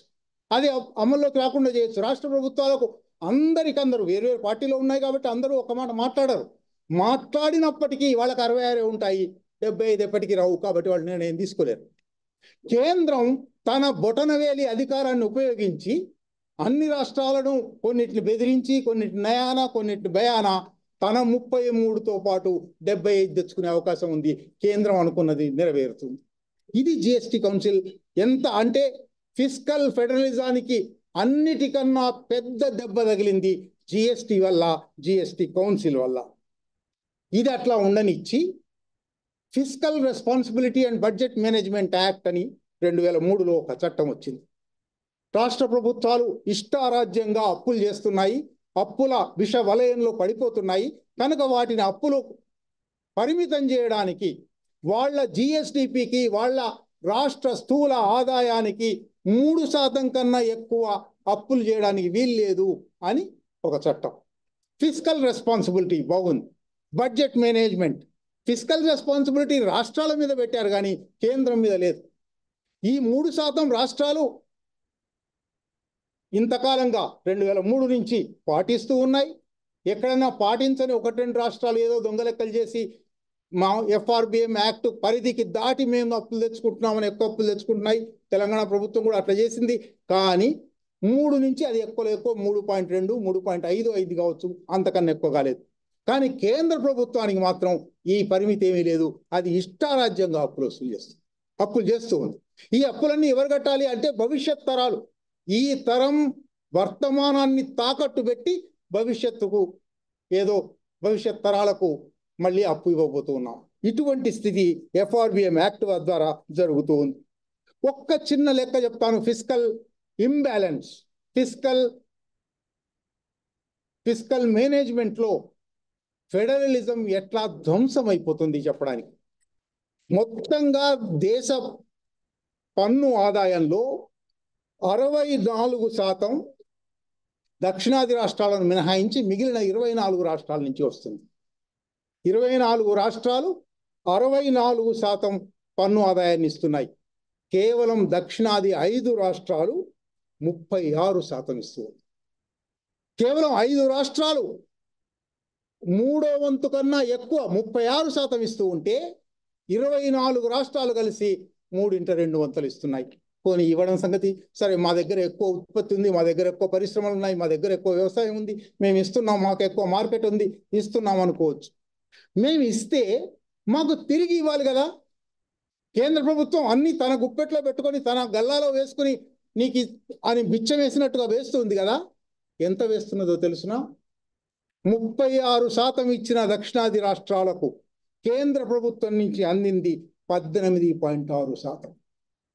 అంటే మనం 36 ఇచ్చి 18 పొందుతున్నాము. మిగిలిన 18 ఉత్తరాది రాష్ట్రాలకు సబ్సిడైజ్ చేస్తున్నాం, లేదా కేంద్ర ప్రభుత్వానికి సబ్సిడైజ్ చేస్తున్నాం. ఉత్తరప్రదేశ్, బీహార్, రాజస్థాన్, మధ్యప్రదేశ్ ఈ 4 రాష్ట్రాలు వాళ్ళు ఎంత ఇస్తున్నారో అంతకన్నా రెట్టింపు పొందుతున్నారు. వాళ్ళు 100 రూపాయలు ఇస్తే 200 రూపాయలు, 317 రూపాయలు పొందే రాష్ట్రాలు కూడా ఉన్నాయి. మనం 100 రూపాయలు ఇస్తే 32 రూపాయలు పొందుతున్నాం. ఇది ఫిస్కల్ ఫెడరలిజం గురించి ఆలోచించేటప్పుడు తప్పనిసరిగా ఆలోచించవలసిన ఒక అంశం. ఇప్పటికే ఎక్కువసేపు తీసుకున్నాను, ఇంకా చాలా అంశాలు ఉన్నాయి, కానీ ఒక్క అంశం మాత్రం చెప్పి ముగిస్తాను. 15వ ఫైనాన్స్ కమిషన్ వచ్చింది. 14వ ఫైనాన్స్ కమిషన్ 2014 అది అయిపోయింది. ఆ తర్వాత వచ్చిన కమిషన్. ఈ కమిషన్ కొత్తగా ఫిస్కల్ ఫెడరలిజంలో ఎప్పుడో గాడ్గిల్ ఫార్ములా దగ్గర నుంచి చాలా ఫార్ములాలు ఉన్నాయి. ఎట్లా పంపిణీ జరగాలి, ఫైనాన్స్ కమిషన్లు చేసే ఉన్నాయి. ఈ కొత్త ఫైనాన్స్ కమిషన్ జనాభా, విస్తీర్ణం, వెనుకబాటుతనం, వాళ్ళ పన్నుల ఆదాయంలో పెరుగుదల, వృద్ధి రేటు, వాళ్ళ రాష్ట్రంలో ఉండే అటవీ ప్రాంతం, ఈ 5 ప్రమాణాలు తీసుకుని వాళ్లకు చెల్లింపులు చేయాలి, కేటాయింపులు చేయాలి అన్నది. మిగిలిన వెనుకబాటుతనం సంగతి వదిలిపెట్టండి, ఫారెస్ట్ ఏరియా సంగతి వదిలిపెట్టండి. జనాభా ఎట్లా ఒకటవుతుంది, ఒక ప్రమాణం అవుతుంది. జనాభా ప్రమాణం చేయడం అంటే అర్థం ఏమిటంటే, నువ్వెంత ఎక్కువ జనాభా పుట్టిస్తే నీకంత ఎక్కువ నిధులు అందుతాయి. అంటే జనాభా నియంత్రణ, ఫ్యామిలీ ప్లానింగ్ గురించి 70 సంవత్సరాలుగా చేస్తూ వస్తున్న ప్రయత్నం అంతా, ఆ ప్రయత్నం ఉత్తరాది రాష్ట్రాల్లో జరగడం లేదు. ఉత్తరాది రాష్ట్రాల్లో జనాభా పెరుగుదల రేటు విపరీతంగా ఉంది దక్షిణాది రాష్ట్రాలతో పోలిస్తే. కానీ దక్షిణాది రాష్ట్రాలు కేంద్ర ప్రభుత్వ ఒక నాగరికమైన సభ్య సమాజపు విధానాన్ని అవలంబించినందుకు శిక్షను అనుభవిస్తున్నాయి. దాన్ని అనుభవించినందుకు, దాన్ని ఉల్లంఘించినందుకు ఉత్తరాది రాష్ట్రాలు లబ్ధి పొందుతూ ఉన్నాయి. ఇంత తీవ్రమైన ఫిస్కల్ మిస్మేనేజ్మెంట్, ఇది ఫిస్కల్ ఫెడరలిజం కాదు, ఫిస్కల్ మిస్మేనేజ్మెంట్ జరుగుతూ ఉంది. ఇది అర్థశాస్త్రవేత్తలకు, ముఖ్యంగా ద్రవ్య శాస్త్రవేత్తలకు చాలా కాలంగా తెలుసు, కొన్ని దశాబ్దాలుగా తెలుసు. దీని మీద అనేక అకాడమిక్ గ్రంథాలు వచ్చున్నాయి. నేను ముందే చెప్పినట్టు నీలకంఠన్ పుస్తకం లాంటి ఒక పాపులర్ పుస్తకం వచ్చిన తర్వాత ప్రజలకు కూడా తెలవడం మొదలైంది.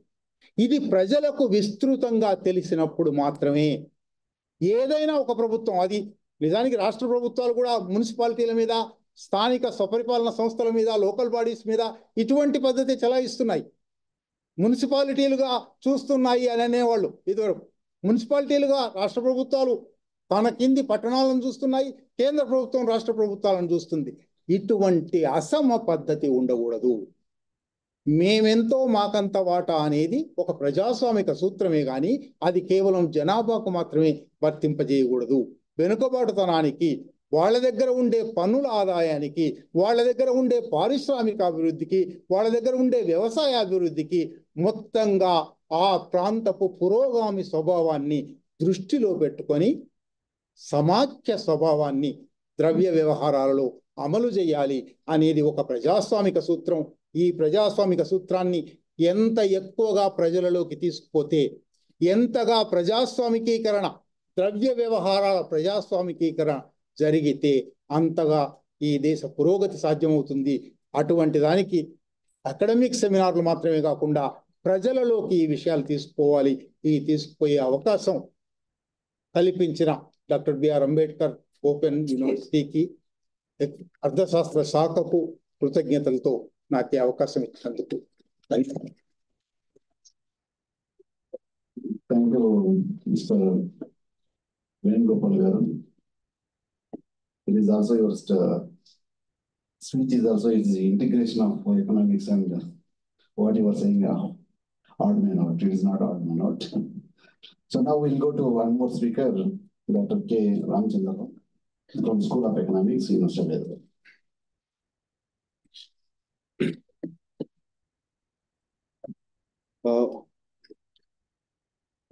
Professor Venkatramana Garu, Professor L.C. Mallaya Garu, and Ramlu Garu, Venugopal sir, dignitaries of the dais,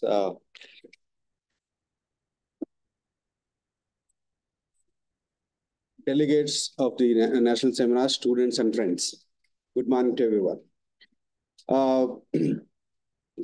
First of all, I must thank the organizers to give me this opportunity to present my views in front of you, audience.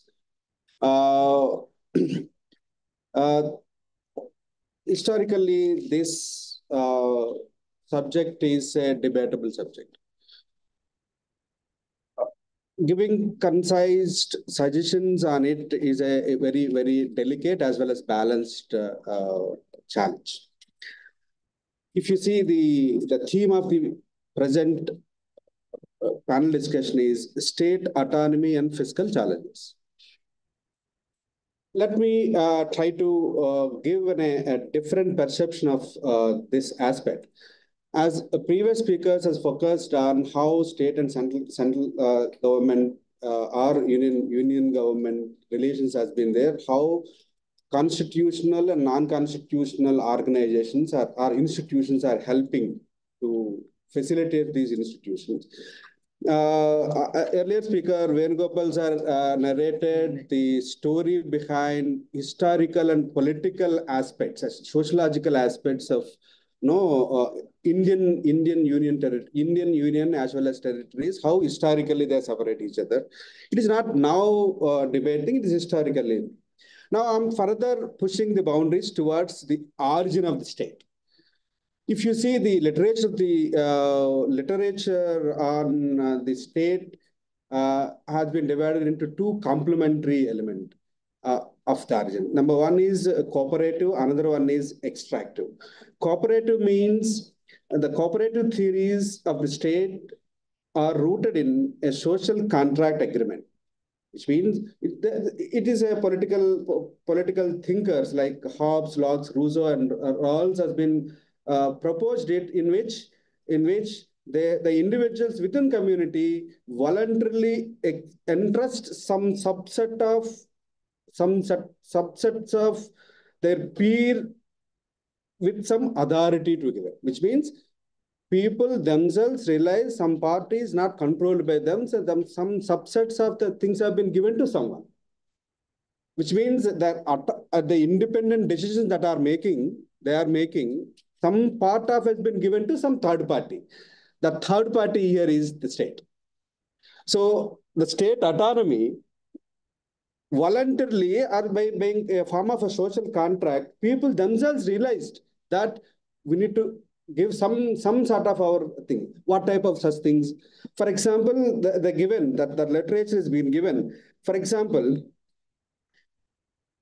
they grant the monopoly over the use of violence, which means the government has been given a autonomy to regulate the violence, which means if the violence is not regulated properly, you might have seen how Russia and Ukraine happening, how Middle East conflict has been happening. Even these are all recent conflicts. If you see, majority of the African states are facing problems to fail to control our violence. If the entire control has been given to some institution called government, there is the thing. We are talking about state autonomy. The players of this state, which means state requires three components: people, place, sovereignty. So people themselves have a contract each other and gave some part of their powers to the state, the government as institution. Now their autonomy things are happening. That is one way of thing. If you see the economics of concept of state is that organization with a competitive advantage of providing public goods, and hence providing resolve fundamental problems such as externalities, free riders, which means these are the economic reasons why government is required. I can produce whatever I need, but some things which is not, it is needed for me, but I cannot produce it. For example, a park, for example, a army, for example, a national security. I cannot individually produce it. For such public goods has been produced by a state. Some activities are creating externalities. In order to regulate the externalities, state has to intervene. So in that way, theoretically, historically, the state has been played a vital role in economic development by taking some of the autonomous decisions of individuals, control over it, and regulating and giving a stability of those things. Now, another set of theories are extractive theories, which is the essence of the extractive theories is that the instrument used by the ruling elite to extract rents from the rest of the population. So there is another setup which is put forward by Karl Marx, and Karl Marx has been suggesting that the government as an institution helping to collect rents from the people. It has been always helping to bourgeois to get more capital rather than this. These are the two conflict theories which proposed by the theory of origin of the state, in which finding autonomy of an individual. These are the origin of the state. Now, if you see the state as an institution, sub-levels of origins, state at union level, state at local level, as well as state at province level, which means in our country it is called as state level, and then urban local bodies and rural local bodies. So these are the multiple institutions that are called as state. The conflict between among these institutions are the focal point for this another part of fiscal challenges, which means state as origin by either social contract or conflict. It has been divided into three sub-institutions: union level, state level, local level. Now the responsibilities have been shared. Now I'll come to the Indian context now. Indian context, Indian constitution provided us these separate distinguished properties in the name of union list, state list, concurrent list. The responsibilities of the state has been divided, in which three categories been started, in which many of the centralized organizational functions has been given to central government, state governments, and which means constitution given as a clarification among these things. The conflict happening here is that there is another institution that are playing a vital role here. Another institution called household. Household means the people who are residing in a roof, taking a common meal and taking their decision making to lead their lives. But their participation in the decision making is sometimes directly, sometimes indirectly. If the countries are very small, they have a direct democracy, they can directly elect the representatives. Whereas in our country, the people expressing their wish through a representative. This is called one more institution called political setup, where political parties are the instruments to express the whims and wish of the public. Unfortunately, in India, because of the vast and the big size of the nation, we cannot directly express our views. Through political process, through democratic process, we are expressing our views, where these dilemmas are happening. On behalf of me, someone is speaking, they have their own objective function. Political household have objective function to maximize utility. How maximum we sacrifice some of my powers. Okay. Out of which, what I'm getting? Maximum public good, utilization of public good, maximum security, maximum internal security. But whereas the political party has a different opinion. Their function is how to re-elect the power. So this conflict started there. So it causes these type of what we can say debatable. It is continuously debatable. Given this thing, There are several economists have been working in federalism, in which Y.V. Reddy is the pioneer in it. He wrote an article called "New Approaches to Fiscal Federalism in India," in which he stated that a federation, India has a two-level system, namely union and states. Constitution assigns revenue raising expenditure decisions two levels.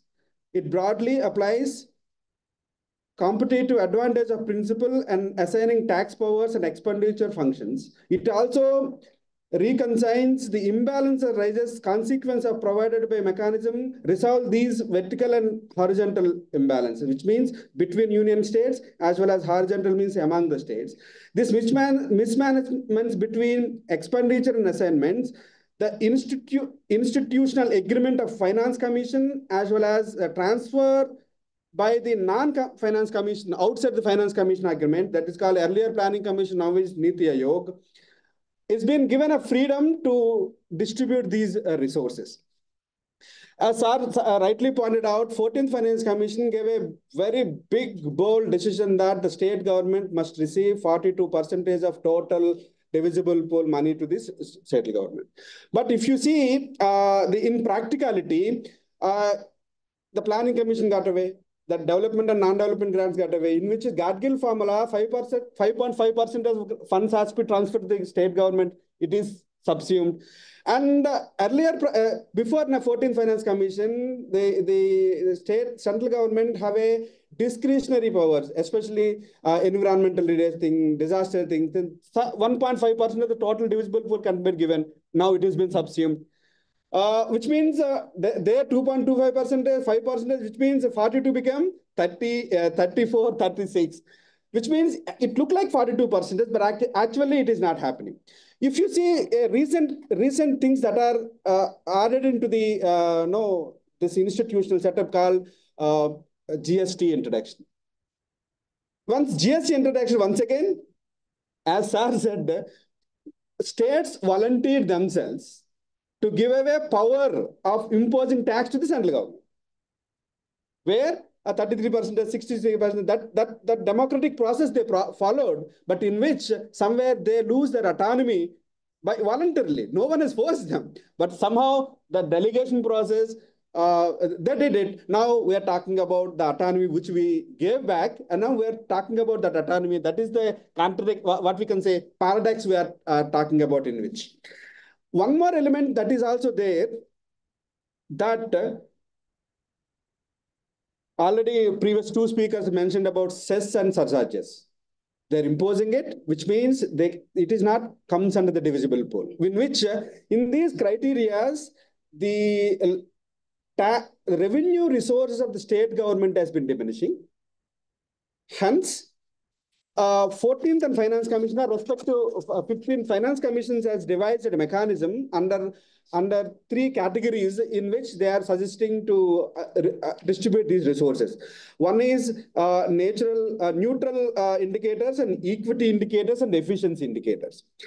Neutral indicators are population, area, and forest cover.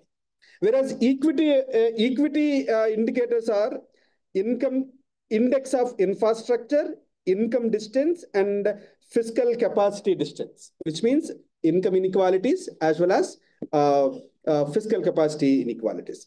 And efficiency criteria is there, in which tax efforts and fiscal discipline. These are the three: equity, efficiency, neutral. Under these categories, respective finance commissions has been suggesting how much need to be given. For example, 15th Finance Commission suggested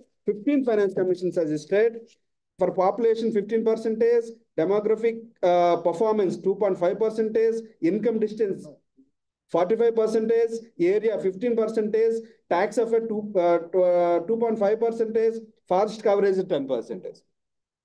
But here, some other additional grants also there: revenue deficit grants, sector-specific grants, state-specific grants, and performance-based allocations has been given. Here, but given this fact, the states have been losing because central government won't tax revenue gradually coming down. Hence, they don't have sufficient funds to allocate.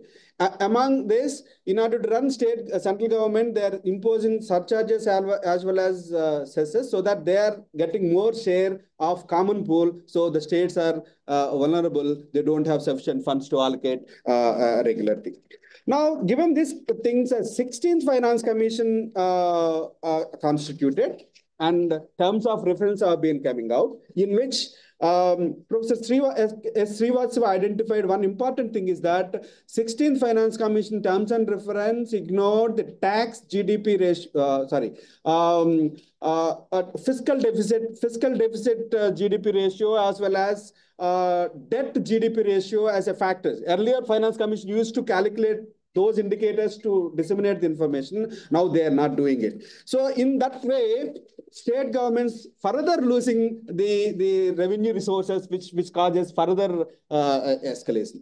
Now we have to decide, being an academicians, a strong union government is required historically. I'm not talking about Indian context. I'm talking about a global context where, in order to protect the nation as a whole, to give a safety and security, a balance, what we can say, stability in all front, stability in politically, stability in economically, stability in socially. So that stability and control and regulation must be there in the central government. Hence, these allocations have been run. Now, what I want to try to conclude is that, given these facts, being a household, voluntarily we sacrificed our power. We have delegated our power to someone to take decision on behalf of us. Being a state representative at Indian level, under GST Council, the state respective governments are respective, what we can say, representative also given away their imposing power of tax to the central government. Now we are talking about our autonomy, giving away of those autonomy. We are talking about autonomy is a conflict of interest. So that is one. Second one is that there is always historically central government has a major roles, bigger roles, because Indian economy since last 50, not exactly 30 to 40, after especially since last 30 to 35 to 30 years, 30 to 35 years, we are having a stabilized governments. Just think about it. Simple, the conflict has started in Bangladesh, nearby. We are comparing so many social indicators with Bangladesh. Now, the political trauma, I mean, the national security problems they are facing, Pakistan facing, Afghanistan facing, Iraq facing. So many Asian countries as well as African countries, some of the Middle Asian countries are facing these national level conflicts where, do you think that one state government can control them? No. The central government only, the union government only can control this type of bigger problems. Hence, their role is bigger. Accordingly, the allocation powers. But in the same way, instead of those equity and efficiency category of finance commission must be further explored. For example, those states are doing wonderful job providing social security, providing social development indicators, performing good health and education social indicators and empowerment. For example, I will give you two examples how these indicators must be given some flexibility, freedom to improve more allocation to the state government. For example, during 2007, there is one program has been under United Nations, Andhra Pradesh, there is one program initiated, Arogyasri. Such a wonderful program. Really, poor people get benefit out of it. There are some loopholes are there. Every program has it, but still, ultimately, the beneficiaries are there. They are getting benefit. Now, the central union level, they are imposed. They are more or less copied that program. They started as Ayushman Bharat, which means it has been, central government giving functions and allocations. Sometimes they need to identify what are the best practices that are there in the country inside the country, that those practices to be rewarded. Women empowerment, another indicator. women participation in the labor force, the programs which are empowering women, like self-help groups, IKP, now Dwakra, several names are there. Such programs are well-organized systems are there in the many of the parts. Those states have given more funds to empowerment. Those things can be given additional criteria to get more revenue for state government. Which means what I'm suggesting is that the economic strategies that are reflected unique socio-political, cultural context of individual states, while a magnitude of policy lessons drawn from various developmental experiences, these lessons are often highly case specific. We cannot have a general things, case specific. The heterogeneity among the states necessitate customized approach. The policies that are yield positive outcomes of the national context may not be directly transferable to another, which means we need to respect that heterogeneity. The best practice must be identified. Accordingly, the allocations are. So these are my thoughts on it. After talking a stalwarts on it, giving my own ideas on it is a difficult process. That way, a last speaker, I hope I did my job within a time span of period of time. Thanks for your patience listening, as well as the opportunity which is given. Thank you very much. Thank you, Dr. Ramchandra. Now, we have completed our 3 speakers. Now, I feel that after listening 3 speakers, I feel that let's go for open discussion or any questions or clarification from these lectures, because these are very interesting topic and discussions also, lectures also good. I think the forum is open for question and hours. Any clarifications, our speakers are happy to clarify your doubts. Please, any questions, please?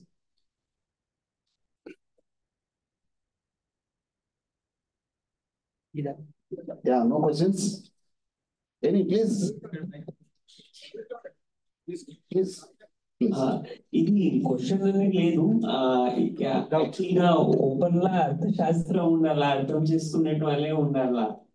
Open లా అర్థం చేసుకుంటేనే open discussions ఒకరికి అర్థం చేసుకుంటేనే అదే అర్థశాస్త్రం అవుతుంది. Good.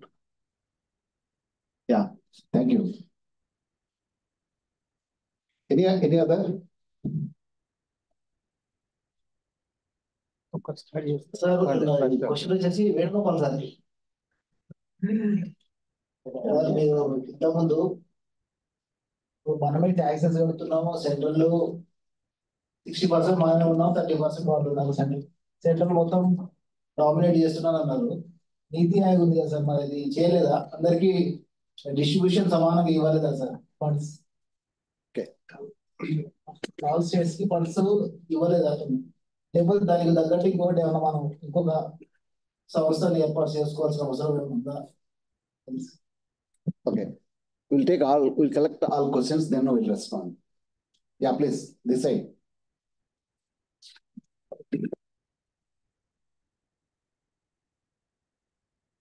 Good morning, sir. Actually, మన Telangana government contributing GDP 5% in the country, and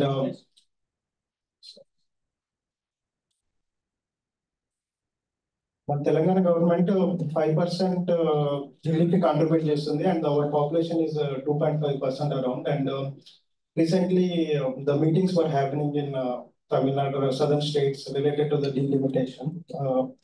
What kind of impact is happening to southern countries related to the delimitation and all this stuff, and get to know the what kind of reforms to be done in the future and like that. Okay, but thank you. Any other? Yeah, last please. Good morning, sir. In the year 2007, there was one delimitation took place in India. So my observation at that time in the United Andhra Pradesh, most of the rural constituencies have been merged into the near constituencies, and the surrounding area of the Hyderabad Municipal Corporation, new constituencies evolved. So the parallel thing that was happened, the suburban limits of Hyderabad got developed due to the more representation. At the same time, rural constituencies have been merged into the other constituencies where the legislators have been too far to the administration. Similarly, this urban population got developed in these 15 years after the delimitation from 2009. Similarly, there was some development disparity in the rural areas. So that is the same thing which will be going to be happen now also in the 2026. That is my doubt. This is the political question. Yeah, any other? Yeah, please. Good afternoon, sir. Yeah. Sir, can you suggest one scientific method to come out from this problem? Like, because people have different opinions, you know. We need to have a scientific study, and also we need to have a strong framework to come out from the issue. Yeah. So it would be better to suggest that. Right. Right. Yeah. Any other, please? Yeah, please, last.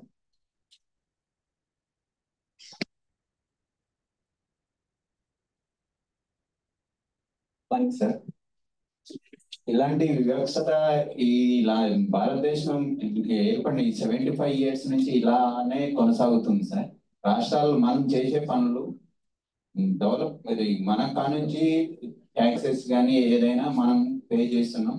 Develop చేసేది states, కానీ funding ఇచ్చేది మాత్రం వాళ్ళ కానుంచి తీసుకోవాల్సి వస్తుంది. అలాంటప్పుడు centre లో ఉన్నటువంటి పార్టీస్ ఏం చేస్తారు, వాళ్ళకి రిలేవెంట్ గా ఉన్నటువంటి స్టేట్లలోనే డెవలప్ చేస్తారు. అలాంటప్పుడు ఇప్పుడు మన తెలంగాణ, ఏపీ లాంటి చిన్న చిన్న రాష్ట్రాలలో చాలా ఈ యొక్క డెవలప్మెంట్ అనేటువంటిది ఆగిపోతుంది. ఇది ఇలానే కొనసాగితే ఈ స్టేట్లో ఎగ్జిస్టెన్స్ అనేటువంటిది చాలా లాస్ అవుతుంది. దీనికి ఆల్టర్నేటివ్స్ అనేటువంటిది, ఇప్పుడు దేశం అంటే యూనిఫామ్ గా ఉండాలి, అందరికీ ఈక్వల్ గా ఈక్విటీ షేర్ అనేటువంటిది ఉండాలి. మళ్ళీ డీలిమిటేషన్ అంటే దానివల్ల ఇంకా ఈ రాష్ట్రాలు, అసలు ఈ చిన్న చిన్న రాష్ట్రాల్లో ఎగ్జిస్టెన్సే లాస్ అవుతుంది మొత్తం టోటల్. దీనికి సొల్యూషన్ అనేది ఏం లేదు, దీనికి మన ఒక రోల్ ఏమి ఉండదు. ఇప్పుడు మెయిన్ వైటల్ రోల్ స్టేట్ లో ఉన్నటువంటి మనకు వచ్చేటువంటి ట్యాక్సెస్ మనకి ఇక్కడే డెవలప్మెంట్ కోసం యూటిలైజ్ చేసుకుంటే స్టేట్ లో ఇంకా డెవలప్మెంట్ ఉంటుంది. ఇప్పుడు మేము సార్ చెప్పారు ఆరోగ్యశ్రీ అని, వాళ్ళు ఆయుష్మాన్ భారత్ అని చెప్పారు. దీనివల్ల ఇక్కడ ఈ స్టేట్ లో ఏది బెటర్ అనేటువంటిది స్టేట్ వాళ్ళకి తెలుసు. సెంట్రల్ వాళ్ళు ఆయుష్మాన్ భారత్ అని చెప్తే అది ఎవరికి తెలియదు, ఎవరు పోరు. ఇక్కడ మనకు వచ్చేటువంటి బిల్స్, అది కట్టినటువంటి ట్యాక్సెస్ వల్ల ఈ స్టేట్ వాళ్ళకి మన గురించి, మనకు సంబంధించిన వ్యక్తులకే తెలుస్తుంది. సెంట్రల్ వాళ్ళు మొత్తం పక్షపాత ధోరణి తోటి డిలిమిటేషన్ అని అదని ఇదని మొత్తం మనకు రావాల్సినటువంటి ఫండింగ్ అనేటువంటిది వేరే స్టేట్లకి ట్రాన్స్ఫర్ చేయడం వల్ల ఈ చిన్న స్టేట్లు చాలా లాస్ అవుతున్నాయి. ఫ్యూచర్ లో ఇది ఇంకా చాలా ఇట్లనే కొనసాగితే ఇప్పటికీ 75-78 years ఇదే వ్యవస్థ అనేటువంటిది జరుగుతుంది. ఇదే కంటిన్యూ అవుతూ ఉంటది అనేటువంటిది. దీనికి ఆల్టర్నేటివ్ అనేటువంటిది ఒక ప్లాట్ఫామ్ అనేటువంటిది కంపల్సరీ ఉండాలి. మనకు కూడా మనకంటూ ఒక డెవలప్మెంట్ కోసం ఒక ఇక్కడ ఉన్నటువంటి పార్టీస్ కానీ మంచి ఒక యూనిఫామ్ గా ఉండి ఫైట్ చేసి దానికి ఒక ఆల్టర్నేటివ్ సొల్యూషన్ ఏర్పాటు చేయాలని కోరుతున్నాను. It's very emotional question. Yeah, but Telangana, Andhra Pradesh, not small states compared to other states. Yeah, any other questions, please?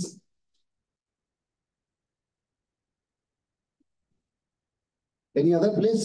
Now, I think I request our panel speakers to respond to each question as per their choice. I ask first Venugopal to respond.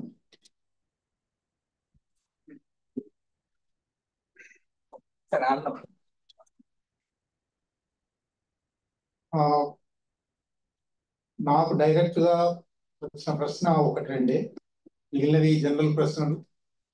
సరే, మిగిలిన speakers వాటికి జవాబు చెప్పవచ్చు. మొట్టమొదటిది, funds allocation లో నీతి ఆయోగ్ ఏం చేస్తుంది? తెలంగాణకు కానీ లేదా దక్షిణాది రాష్ట్రాలకు కానీ ఏ రాష్ట్రానికైనా నష్టం వస్తే నీతి ఆయోగ్ ఏం చేస్తుంది అని. ప్లానింగ్ కమిషన్ ఎన్డీసీ ఉన్న రోజుల్లో రాష్ట్రాలకు ఉండే ప్రాతినిధ్యం కూడా నీతి ఆయోగ్ వచ్చిన తర్వాత లేదు. నీతి ఆయోగ్లో రాష్ట్ర ప్రభుత్వాల ప్రాతినిధ్యం కానీ రాష్ట్ర ప్రభుత్వాల ఆకాంక్షలను గుర్తించడం కానీ ఎంత మాత్రం లేదు. వాళ్ళు వాళ్ళ పథకాలు ప్రకటిస్తున్నారు. ఆ పథకాలు కూడా ఎట్లా ఉన్నాయంటే, ఇప్పుడు ఇంతకుముందు రామచంద్రరావు గారు చెప్పారు, నేను ఇంకొక ఉదాహరణ చెప్తాను. కేంద్ర ప్రభుత్వం తన సెంట్రల్లీ స్పాన్సర్డ్ స్కీమ్స్ పెట్టి ఆ సెంట్రల్లీ స్పాన్సర్డ్ స్కీమ్స్ ను మీరు ఆమోదిస్తేనే మీకు నిధులు ఇస్తాము అంటే ఇది ఆర్థిక నిర్ణయం కాదు, రాజకీయ నిర్ణయం. ఎటువంటి రాజకీయ నిర్ణయం అంటే రెండు ఉదాహరణలు ఉన్నాయి. తమిళనాడు ప్రభుత్వం నూతన విద్యా విధానాన్ని నేను పాటించను, నూతన విద్యా విధానంలో కొన్ని నిబంధనలు నాకు వ్యతిరేకంగా ఉన్నాయి, ఉదాహరణకు భాషా విధానం లాంటివి, కాబట్టి నేను అంగీకరించను అని తమిళనాడు రాష్ట్ర ప్రభుత్వం అన్నది. ఎన్ఈపిని ఆమోదిస్తేనే, న్యూ ఎడ్యుకేషన్ పాలసీని ఆమోదిస్తేనే మీకు నిధులు ఇస్తాము అని 2,600 కోట్ల రూపాయలు కేంద్ర ప్రభుత్వం ఆపేసింది, నీతి ఆయోగ్ ఆపేసింది. తెలంగాణ, ఆంధ్రప్రదేశ్లో రామచంద్రరావు గారు కూడా ప్రస్తావించారు, ఆరోగ్యశ్రీ ఎప్పుడో 2004 నుంచి ఉన్నది. ఇక్కడ ఆరోగ్యశ్రీ మంచి పథకంగా పేరు వచ్చింది. సరే, దాంట్లో మాఫియా, కార్పొరేట్ మాఫియా వచ్చింది, అవన్నీ ఉన్నాయి. అయినప్పటికీ ఒక పేద మధ్యతరగతి ప్రజలకు ఆరోగ్య సేవలు అందే ఒక కార్యక్రమం. ఈ ఆరోగ్యశ్రీ ఉన్నట్టుగానే ఆరోగ్యశ్రీలో ఉన్న విధానాలే తీసుకుని ఆయుష్మాన్ భవ అని వాళ్ళు అక్కడ ఒక కార్యక్రమం పెట్టారు. ఇప్పుడు ఆయుష్మాన్ భవ తీసుకుంటేనే మీకు నిధులు ఇస్తాము, ఆరోగ్య నిధులు ఇస్తాము అని తెలంగాణ ప్రభుత్వానికి ఇటీవలనే 2,000 కోట్ల రూపాయలు ఆరోగ్యం కింద రావాల్సింది ఆపేసింది. అంటే ఆర్థికంగా రాష్ట్ర ప్రజల అవసరాలు, రాష్ట్ర ప్రభుత్వ అవసరాలు చూడడం కాకుండా రాజకీయంగా మా విధానాలను ఆమోదిస్తారా లేదా అనే చర్చ జరుగుతుంది. ఆ చర్చకు గతంలో కనీసం ప్లానింగ్ కమిషన్ అట్లా ఉండేది కాదు, నీతి ఆయోగ్ పూర్తి అట్లా ఉంది. కాబట్టి దీనిలో ప్రజాభిప్రాయం రేకెత్తించడము, ప్రజలు దీని మీద మాట్లాడడం తప్ప ఇవాళ చేయగలిగిన స్థితి ఏం లేదు. Friend asked whether there is any scientific method to resolve this. I don't think there is any scientific method, but there are a number of political and economic options in which people's voice should be given the highest prominence. But all our political parties have disconnected with people. They are coming to people only during elections and by hook or crook getting elected and then leaving people. Unless people are put in the first place, people first, this country cannot survive.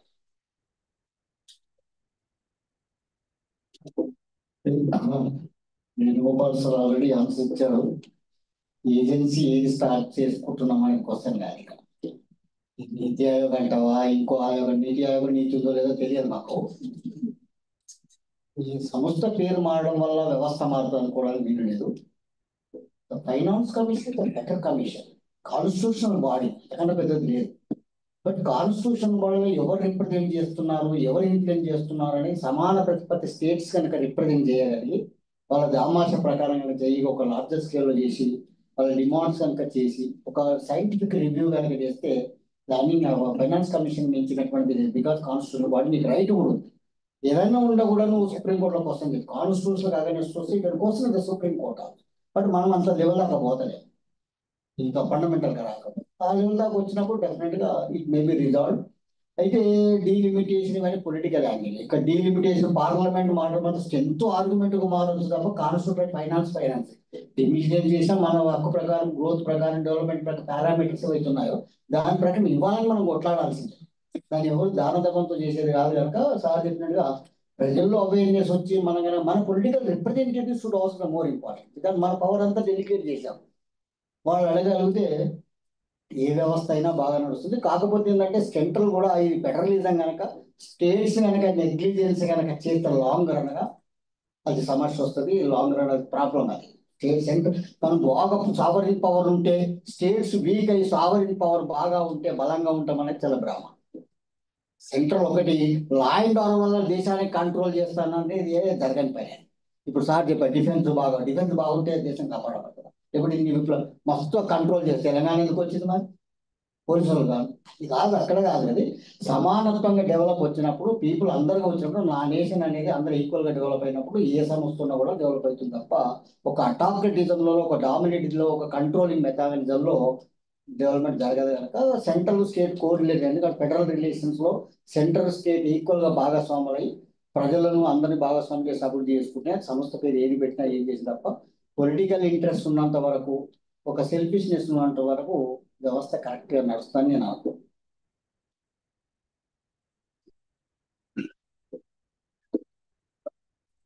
There are two broad issues here.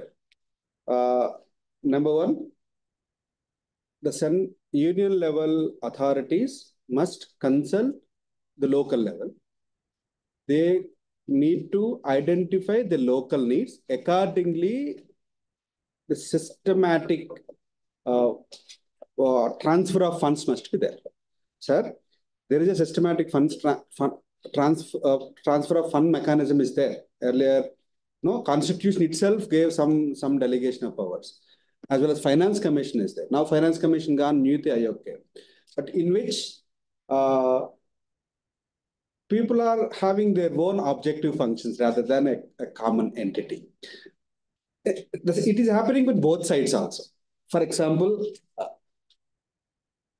the people who are paying more taxes, they thought that the entire expenditure must reach them. Is it? But just no. That is some self-interest in the broader context we needed. So the respective governments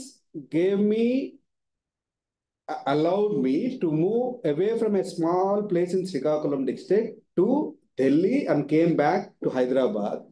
I'm doing here my livelihood. I am able to earn something, which means my hometown, my native place, I cannot earn this much. The infrastructure which they developed by respective state and local governments and central government, union governments allowed me to earn this much so that I'm contributing.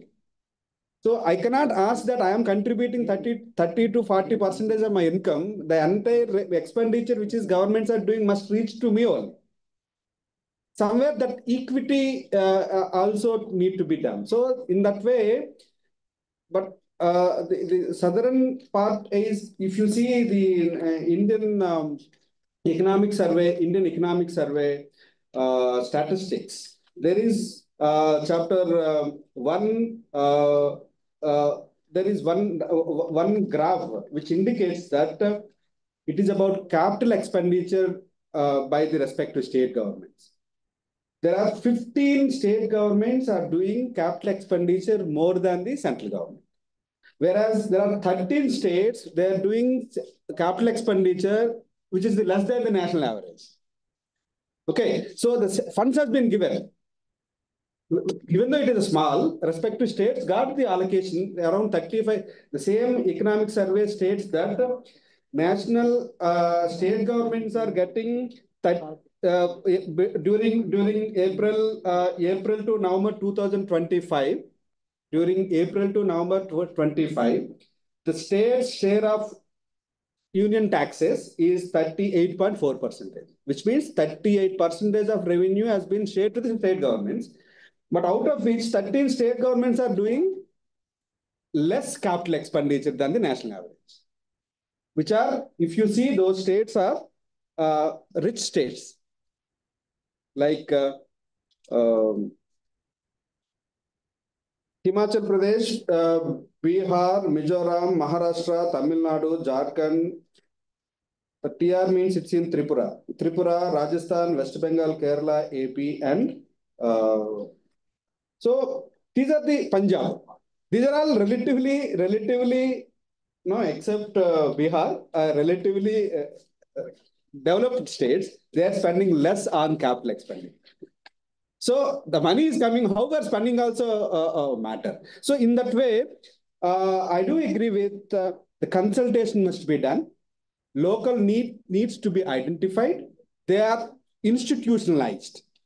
No, now political setup as an institution have their own objective function, re-elect.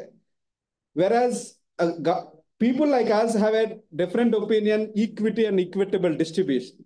So in order to identify local needs, there must be a subcommittee level. No, the Finance Commission come and consult people at Hyderabad level. They never go to the respective places. Those areas where best practice are happening, they must visit, they identify the best practice, accordingly they have to reward. That's what my point is. Thank you. Right. I think anybody else? You want? Yeah, please. The gentleman is waiting. Yeah. Take my.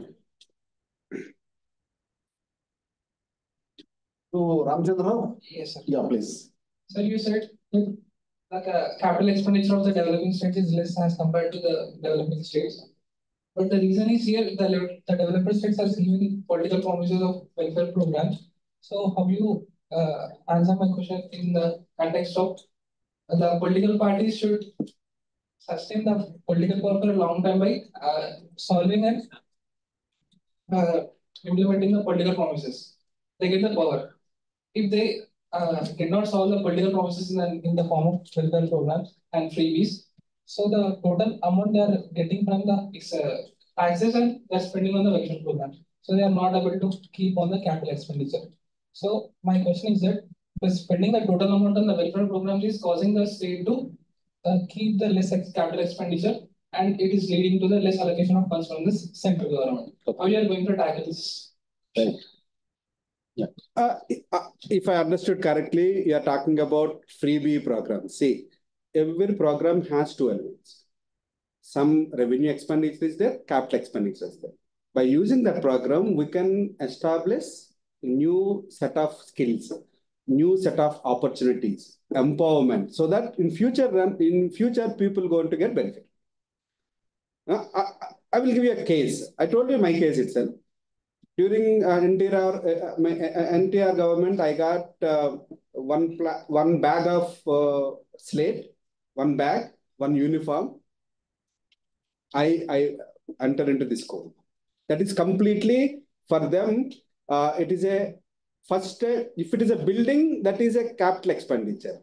If it is only providing some good for me, it is a revenue expenditure. Even though that is revenue expenditure, which is benefited me, I came here. I'm not saying, I'm giving an example. Like that, at all level, initially, these classification between revenue and capital expenditure, why it came, the programs which are given, it is solely to get re-elected, it is the question mark. If the same programs empowering the people, that's going to be a good initiation that need to be identified by the union government to give some reward. That's what my point is. Yes, the local need must be addressed. Right. Thank you. Okay. Now we'll.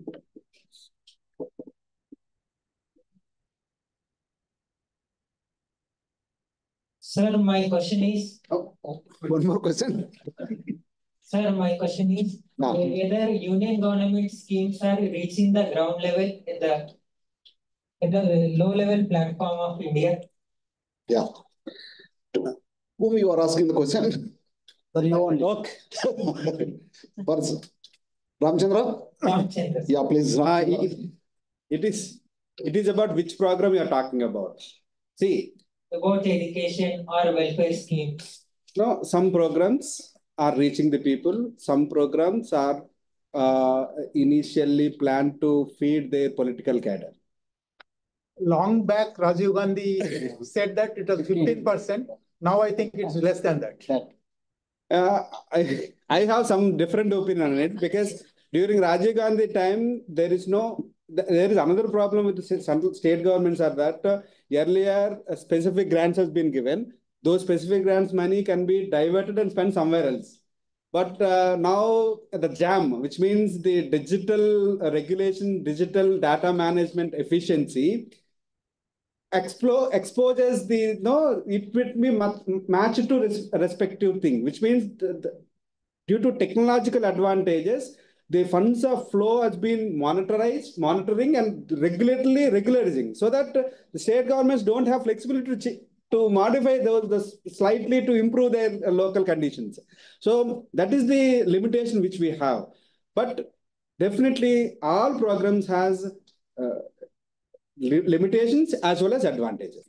Right. Definitely. But which program has more advantages? It need to be, that's where public policy and practice is needed. The student must learn how to scientifically elevate this problem. In that way, this national seminars like this will inculcate that gene to examine the facts accordingly. We can take decision. Right. Thank you. Right. Well, I think now we have taken more time. We have crossed our limits as per the timeline.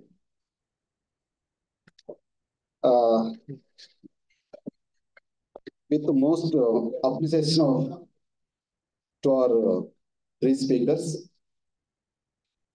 the first session today, very wonderful insights. Appreciate three speakers. The topic is, of course, before saying that, I think there is a need to remember Ambedkar's statement. We are entering into the contradictions. So that statement is still relevant, very powerful statement.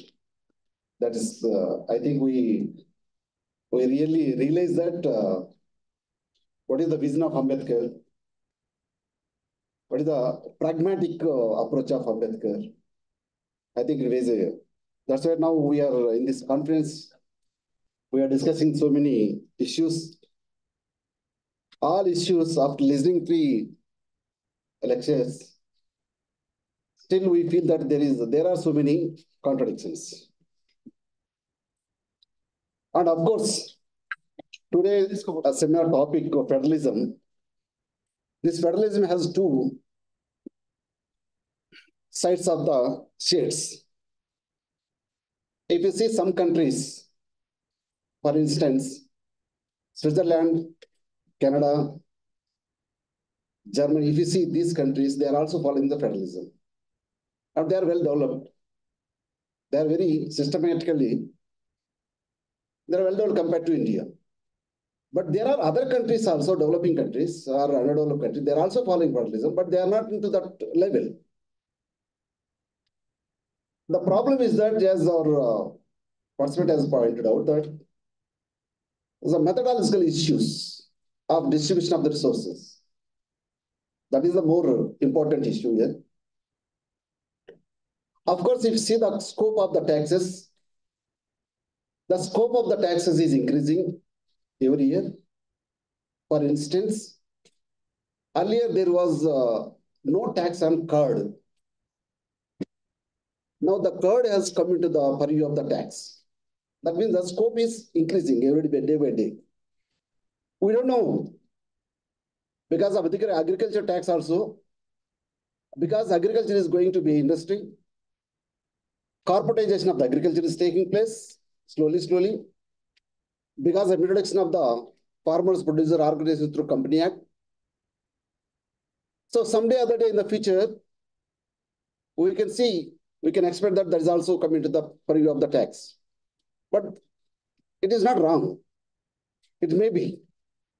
But the scope is increasing. At the same time, the scope of the distribution of the resources to the states also should be respected. For that, we need to follow some, as a scientific, like is pointed out, scientific methodology. What is the parameters are taken into consideration to distribution of the resources for the states? As per the Finance Commission, there are some parameters, like our speakers pointed out, income, population, areas, there are some parameters. But if you take this one parameter, that is area, I don't know how the area is contributing to share of the resources for the states. For example, take the state of Uttar Pradesh. Uttar Pradesh nearly has 75 districts. And they're long pending the distribution of the division of the area of the Uttar Pradesh. But that is a political decision, it is not happening. 75 districts are being managed with the area. Of course, there are different areas. And the population also nearly 30 crores. If we take the area to distribute the resources as a parameter, then we have to think of it. There is a need to.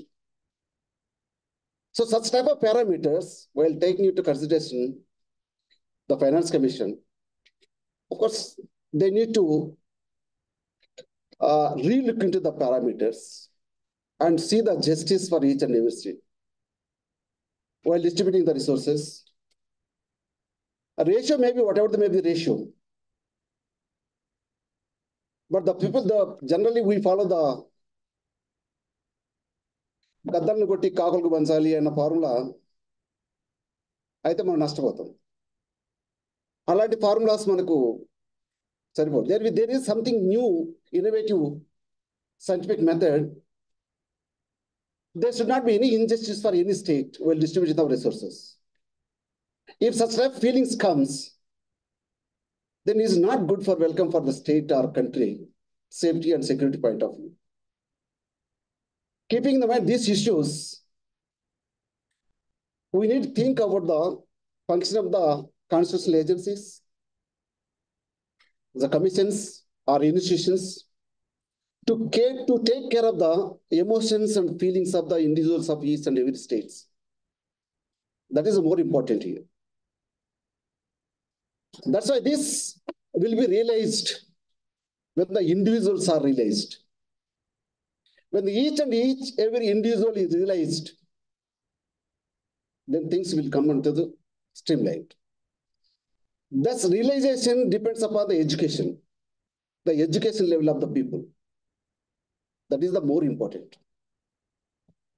So each and everyone, all states are educated about this, the methodological issues of distribution, the functionings of the institutions, and the rights and duties of the individuals and states, then our voice will make that voice is the matter.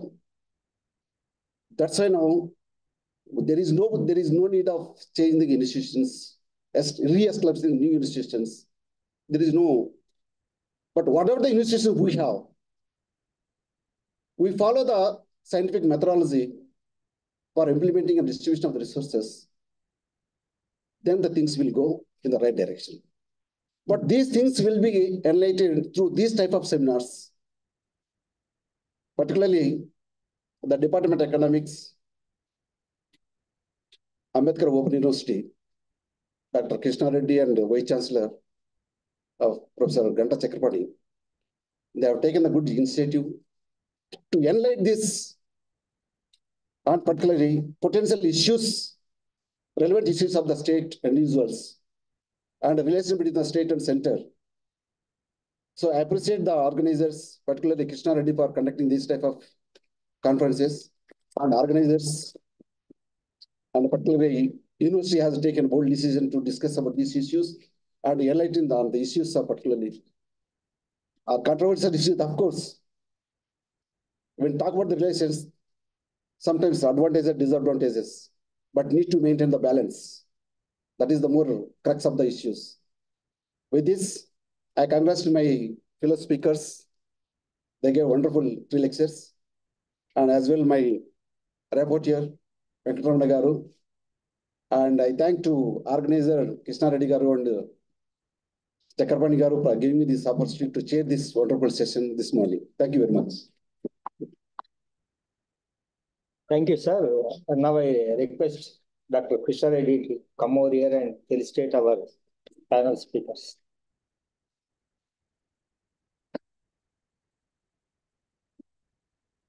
Thank you, Professor Malaya sir, and Venugopal sir, Ramlu sir, and Ramchandra Rao sir for sparing valuable time for us.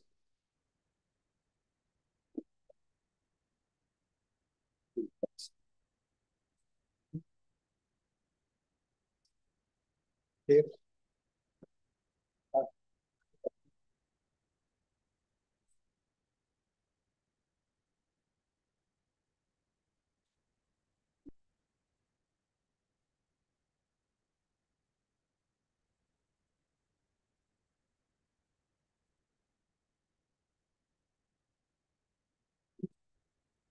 Right.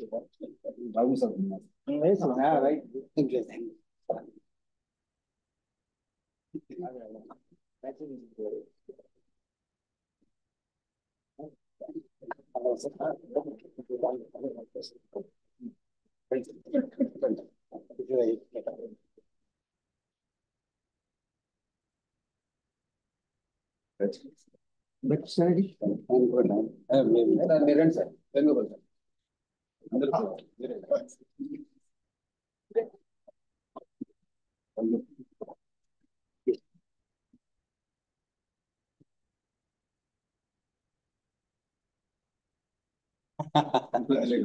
And Ram sir. Yes. Ram sir, yes, sir.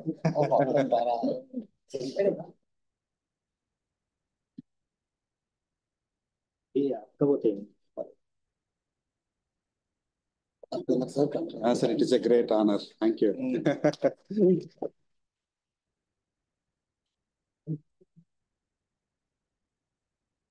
Thank you, sir. Thank you, sir. Now, Dr. Srinivas, Assistant Professor of Commerce, will propose vote of thanks. Thank you, sir. Yeah, very good afternoon, one and all. It is my great honor to privilege to deliver the vote of thanks for the insightful panel discussion.